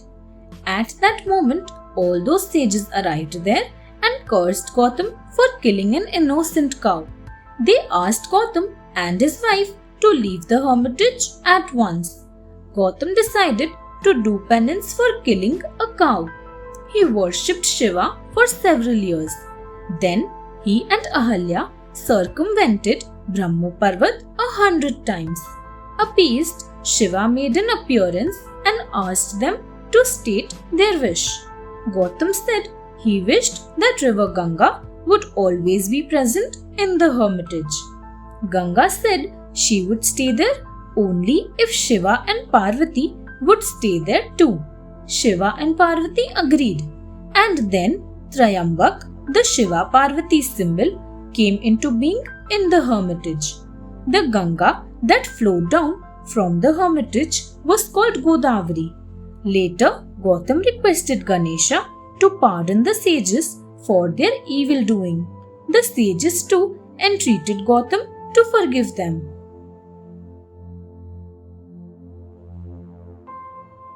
Ganesha as Mahodar. Moha, a demon, was the disciple of Shukracharya, who was the teacher of the demons. He taught Mohasur how to worship the sun god and perform a penance in the name of the sun. Mohasur followed his teacher's preaching and worshipped the sun god. The sun god blessed Mohasur to be a victorious king. Soon, Mohasur attained victory over the entire universe and also the netherworld. He was titled Daityaraj, the king of the demons. Mohasur now terrorized the gods. The sages ran here and there to save their lives. There was an anarchy all over. Mohasur married Madir and seized many more kingdoms. The gods and the sages finally approached the sun god and told him how Mohasur was creating havoc everywhere. The sun god suggested them to worship Mahodar, an incarnation of Ganesha who rides a mouse. Mahodar, pleased with the worship, promised the gods and the sages that he would teach Mohasur a lesson.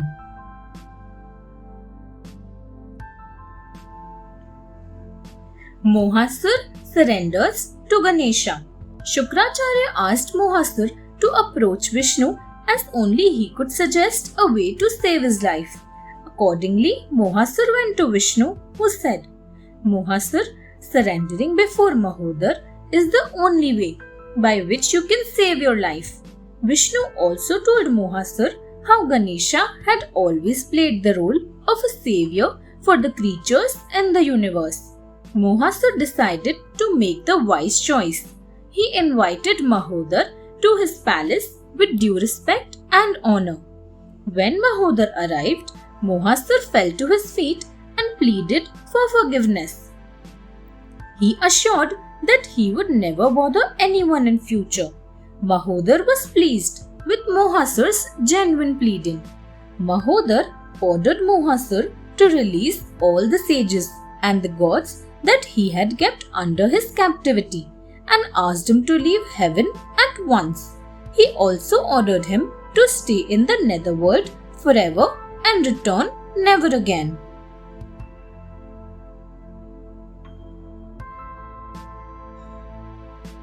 Ganesha as Lambodar. The story of Lambodar is associated with the Mohini avatar of Vishnu and Shiva. A huge fight took place between the gods and the demons over the divine nectar, Amrit, that they had found while churning of the ocean of milk. Lord Vishnu then transformed into a beautiful dancer named Mohini to attract the demons' attention and take back the Amrit. Vishnu was successful in doing so. But while Vishnu was in the form of Mohini, Shiva started liking her. As the task was completed, Vishnu gave up his Mohini form. At this, Shiva became angry and a demon was born from his anger. The demon was known as Krodha, demon of anger. Krodhasur pleased the sun god and soon became a powerful king. He then married Preeti, the daughter of demon Shambra. Krodhasur had two sons, Harsh, joy, and Shok, sorrow.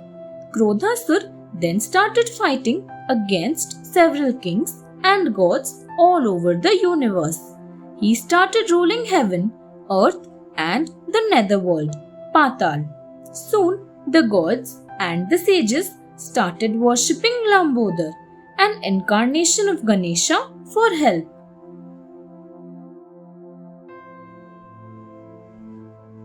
Krodhasur and Lambodar. Lambodar agreed to help the gods and eliminate Krodhasur. Lambodar had an elephant's face with 3 eyes, a big belly, robed with a snake, a huge body, and a small mouse as his mount. Krodhasur's ministers told him that Lambodar was charging towards their kingdom. Krodhasur was unaware of Lambodar's power, so he gathered a huge demon army. When the demons saw Lambodar, they could not control their laughter. They thought that they would easily defeat Lambodar. A huge battle began between Lambodar and Krodhasur's ministers. Lambodar roared, "O foolish demons, you will soon realize what I can do." Soon, Lambodar killed all the ministers of Krodhasur. Krodhasur started getting nervous, but his haughtiness was not letting him surrender before Lambodar. Lambodar challenged Krodhasur to surrender. "Krodhasur, you have misused your powers. Now I will have to destroy you," he said. Krodhasur feared for his life and surrendered before Lambodar. Lambodar forgave Krodhasur and asked him to move to the netherworld.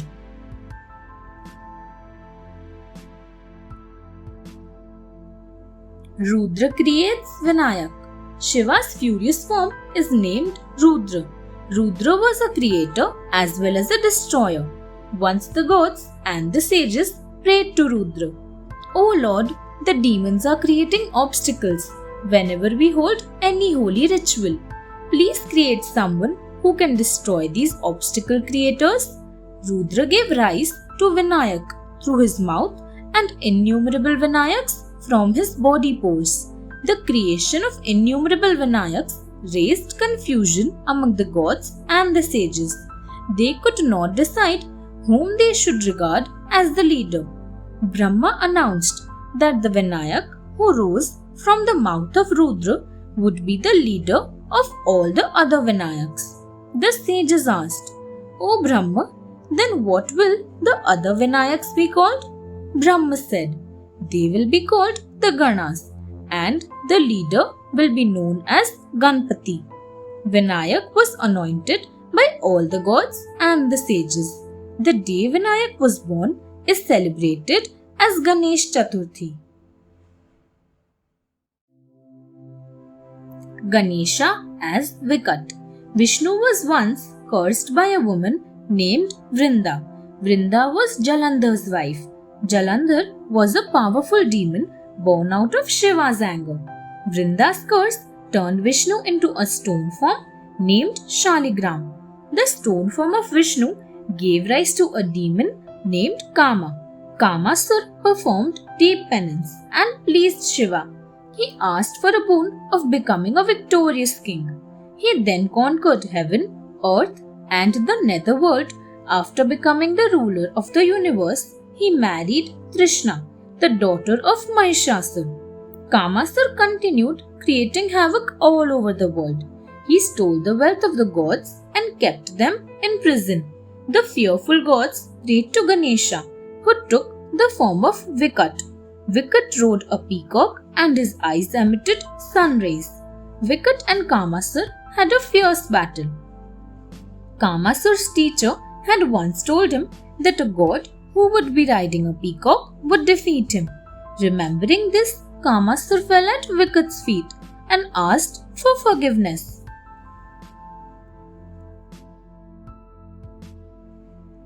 The proud Ahantasur. Once Brahma got pleased with the sun god. He gave him the responsibility to rule heaven. The sun god was elated to know about this, but soon ego started overtaking him. Thus he gave rise to a demon named Ahanta. Ahantasur became a disciple of Shukracharya, the teacher of demons. Shukracharya taught him Ganesha's mantra. Ahantasur chanted the mantra with dedication for several thousand years. Ganesha blessed him to be the sovereign leader of all three worlds. The demon then built a huge demon army and trained his army to conquer any battle. Later, Ahantasur married Mamta and they had two sons, Garv and Shrestha. His minister Adharm once advised him to kill all those who were Ganesha's devotees. Ahantasur followed the advice of his ministers keenly. He destroyed all the temples and replaced the idols of the gods with his own idols. He was filled with such false pride that he threatened the citizens on earth to worship only him.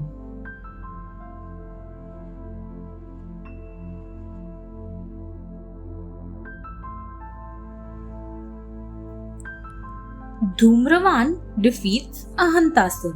Ahantasur and his ministers killed all those who used to worship Ganesha or were caught worshipping Ganesha. The puzzled gods prayed to Lord Shiva to rescue them from the clutches of Ahantasur. Shiva asked them to worship Ganesha and chant the divine Ganesha's mantra. Ganesha took an altogether different avatar to deal with Ahantasur. This form was known as Dhumravan. Dhumravan appeared in Ahantasur's dream and scared him. But the demon did not mend his ways. Instead, he kept on bothering the sages and the gods. Dhumravan then instructed Narad to go and make Ahantasur understand the ill effects of his wrong deeds. But Ahantasur, who was blinded with false pride, did not listen. Dhumravan became furious and headed towards Ahantasur's kingdom. He destroyed the entire army with one blow of his weapon, Ugrapash the nose. Ahantasur got terrified, so he fell at Dhumravan's feet and prayed for forgiveness. Ahantasur was sent to the netherworld forever as a punishment.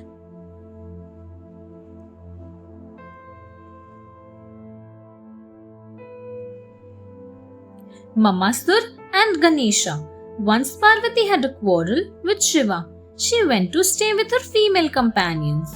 While she and her friends were talking to one another, Parvati burst into laughter. From the laughter of Parvati, a demon named Mum was born. Parvati instructed Mum to go deep inside the forest and worship Ganesha. While Mamasur was on his way towards the forest, he met another demon, Shambhra. Shambhrasur taught him how to conquer and rule the universe. He told him not to worship Ganesha. Mamasur followed the instructions and conquered the entire universe.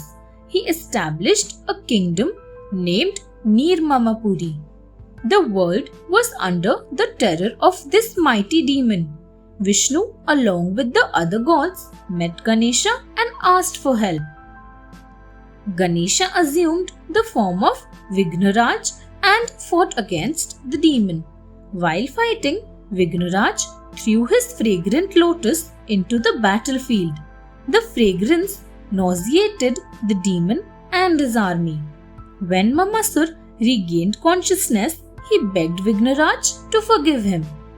Though he was forgiven, yet Mamasur was sent to the netherworld as a punishment.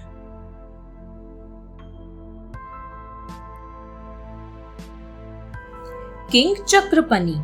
King Chakrapani and Queen Ugra ruled Gandhali Nagari of Mithila kingdom. They had no children. As suggested by the sages, the king and the queen performed ardent penance and pleased the sun god. The sun god blessed them with a beautiful child. However, the child was stolen by a maid. While the maid was running away with the child, she toppled over a stone and lost her balance. The child fell into a river. The Lord of the Sea found the child. The sea god thought of returning the child to King Chakrapani. After a few days, the sea god disguised himself as a Brahmin and gave the child back to King Chakrapani. The king named him Sindhu as the sea god had brought him back. As days passed, Sindhu grew up to become a handsome boy. He became a disciple of Shukracharya, who preached him to worship the sun god in order to become powerful. Sindhu performed his penance.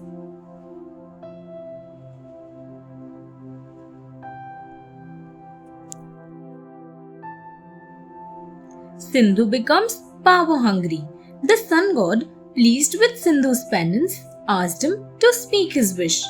Sindhu demanded to become immortal. Sindhu got the divine nectar Amrit from the sun god. As long as the nectar stays in your stomach near the navel, you shall not die, the sun god told him. Thus, Sindhu received immortality. Sindhu became more powerful and ambitious after attaining the boon.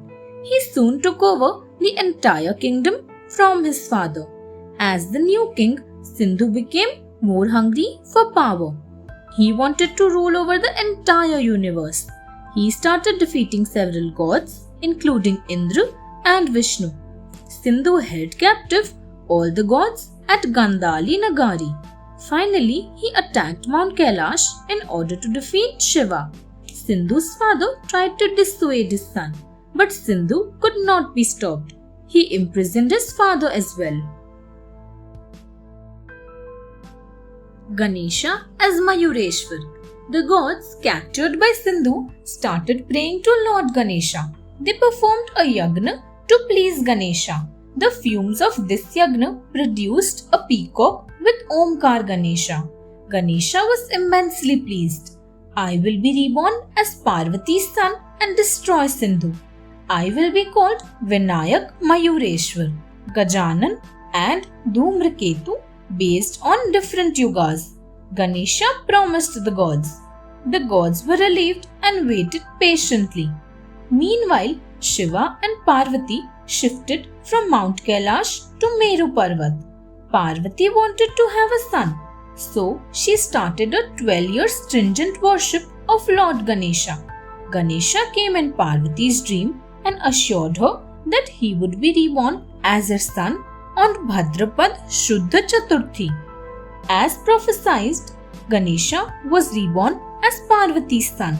Sindhu's wicked ways and harassment went on unabated.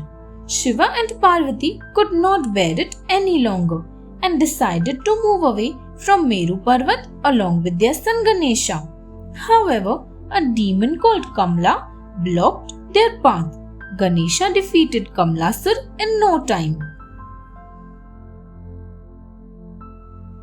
Mayureshwar killed Sindhu. Soon Ganesha attacked Sindhu's Gandhali Nagari and killed his two sons Dharma and Adharma. Sindhu fled the battlefield after facing defeat at Ganesha's hands. Sindhu's father asked him to surrender before Ganesha and release the gods, but he did not pay any heed to his advice and continued the battle. Ganesha then attacked Sindhu with a parashu, hatcher, and the nectar was detached from his navel. Thus, he was killed. During the battle, Ganesha was atop a peacock, so he got the name Mayureshwar. This form of Ganesha has a white complexion and 6 arms and is mounted on a peacock. Brahma entreated Ganesha to live amongst his devotees on earth in a place called Moregaon. Ganesha agreed, Brahma then created a statue of clay, sand, and precious stones and established it at Moregaon. Ganesha announced that whoever lived or worshipped there would always be safe from all danger.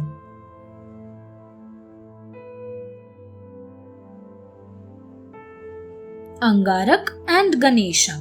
Once, Sage Bharadwaj was performing rigorous austerities on the bank of river Narmada. Suddenly his concentration was disturbed and he opened his eyes. His gaze fell on a beautiful woman. He instantly fell in love with her and wanted to kidnap her. But the ill thought made him lose all his powers, which were absorbed by the earth. After some years, a child arose from the spot that had absorbed the sage's powers. He was bright red in complexion, just like amber.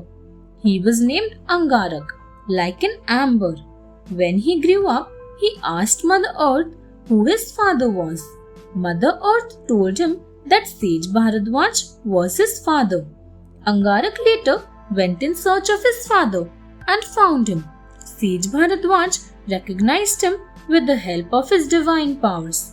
Angarak was educated by Sage Bharadwaj, who taught him the Vedas and gave him other divine knowledge. He was also given Ganesha's mantra and was asked to pray to Ganesha. Mangalmurti Ganesha. Angarak went to the banks of river Narmada and started deep penance. Lord Ganesha was very pleased with his devotion and strict, disciplined worship. He appeared before Angarak in a dance posture, Nritya Ganesha. He also gave him a blessing that all his wishes would come true. After some time, Angarak built Ganesha's shrine and gave it the name Mangalmurti. There is another legend behind Angarak's birth. On being separated from Sati, Shiva was very unhappy. A drop of his sweat fell on the ground, out of which a child was born. Mother Earth raised this child and named him Bhauma Kumar. Now, Bhauma Kumar was Shiva's devotee. Shiva blessed him and asked him to pray to Ganesha in order to complete his prayers. Because of his red complexion, Bhauma Kumar was known as Angarak.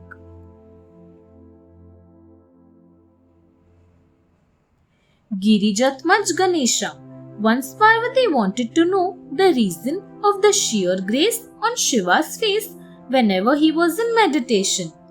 "Tell me who you pray to, my lord?" she asked Shiva. Shiva said it was due to Ganesha's mantra. On being asked whether she could achieve it too, Shiva said to Parvati, "Yes, but you will have to chant it peacefully, with full devotion and concentration." An eager Parvati soon set off to a cave in a huge mountain, Lenyadri, that was situated in a village called Jinnapur. In order not to lose focus, she placed a statue of a child in front of her and commenced stringent and deep penance, chanting Ganesha's mantra. After many years, the statue in front of Parvati turned into a child with a trunk and 4 arms. Parvati is the daughter of a mountain, Girija, and Ganesha is her child who took birth from her soul, Atmaj. So, this form of Ganesha had the name of Girijatmaj.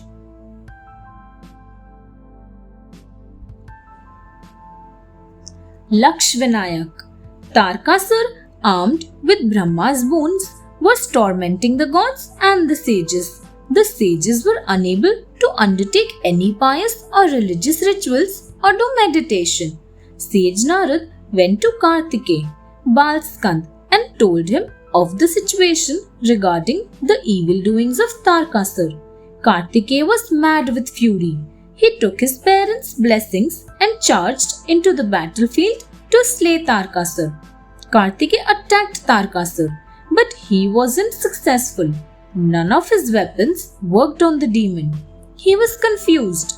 Kartikeya returned to Mount Kailash and asked his father for guidance. Shiva told him that he did not worship Omkar Ganesh before stepping into the war front. That was why he was not successful in slaying the demon. Shiva told Kartikeya to pray to Omkar Ganesha and obtain his blessings. Omkar Ganesha appeared before Kartikeya immediately after he had chanted Omkar for 1 lakh times. Laksh Japnam. Hence Ganesha was called Laksh Vinayak. He gifted him an arrow and his mount peacock. It was with his divine arrow that Kartikeya finished off Tarkasur.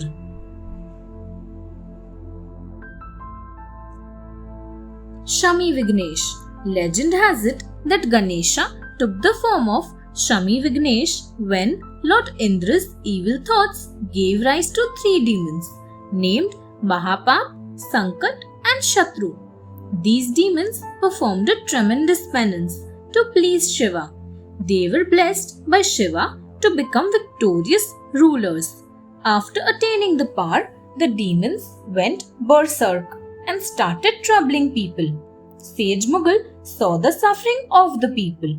He requested Shiva and Parvati to transform into a Shami tree, the flowering tree of pea family. The sage then asked people to worship Ganesha by chanting Ganesha's mantra under the Shami tree. Ganesha was pleased with the worship and appeared before the devotees. He assured them that he would punish the demons soon. Vignesh, the warrior form of Ganesha, shot 3 arrows together and killed the 3 demons in one single shot. Soon, Ganesha got merged into the roots of the Shami tree. Ever since, Ganesha was called Shami Vignesh.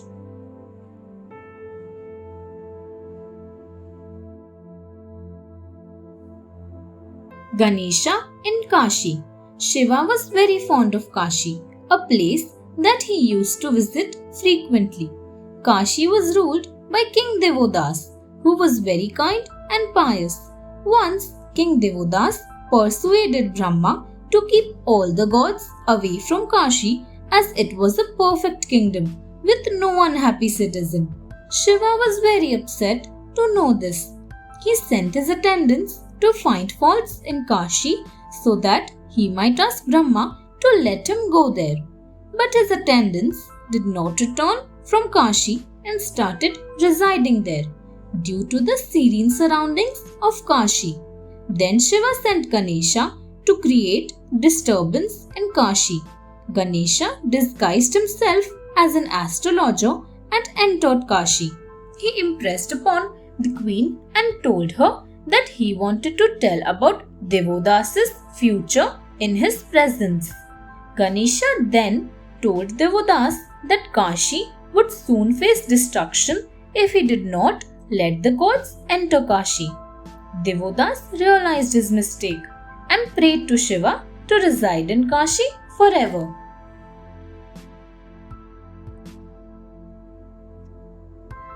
Worshipping Lakshmi and Ganesha. Once a woodcutter made an idol of goddess Lakshmi. He placed the idol under a tree and started worshipping it. He kept fresh flowers and fruits in front of the idol on the day of Diwali.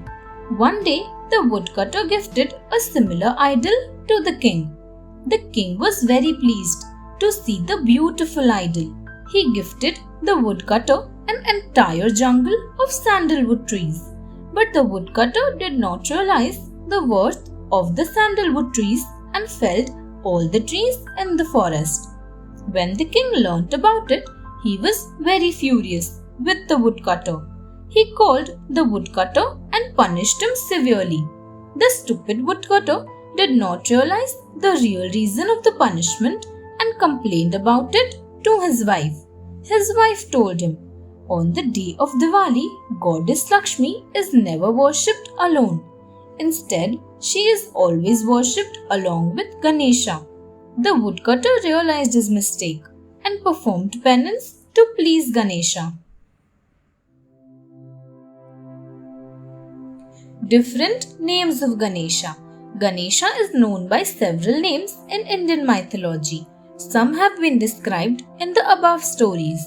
There are 32 other names by which Ganesha is known, not only in India but also in other parts of the world. In Nepal, Ganesha is known as Hiram Ganesh. This form of Ganesha has 5 heads and rides a lion. Hiram Ganesh is the protector of the weak. Another well-known form of Ganesha is Nritya Ganpati. Nritya Ganpati loves to dance and entertain his parents. He loves to dance under a wish-fulfilling divine tree, Kalpavriksha. Another famous form is Ekakshara Ganpati, who meditates on a lotus flower. A form of Ganesha sitting on a throne of Durva grass is Shipra Prasad Ganpati. This form of Ganesha is famous as a quick rewarder. Other names of Ganesha are Bal, Tarun, Bhakti, Veer, Shakti, Dvija, Siddhi, Uchishtha, Vigna, Lakshmi, Maha, Vijay, Urdhva, Varad, Triakshar, Haridra, Srishti, Uddanand, Dvimukh, Trimukh, Yog, Durga and Sankatahar. Thanks for watching. Do like, share, subscribe to Sahil Book House.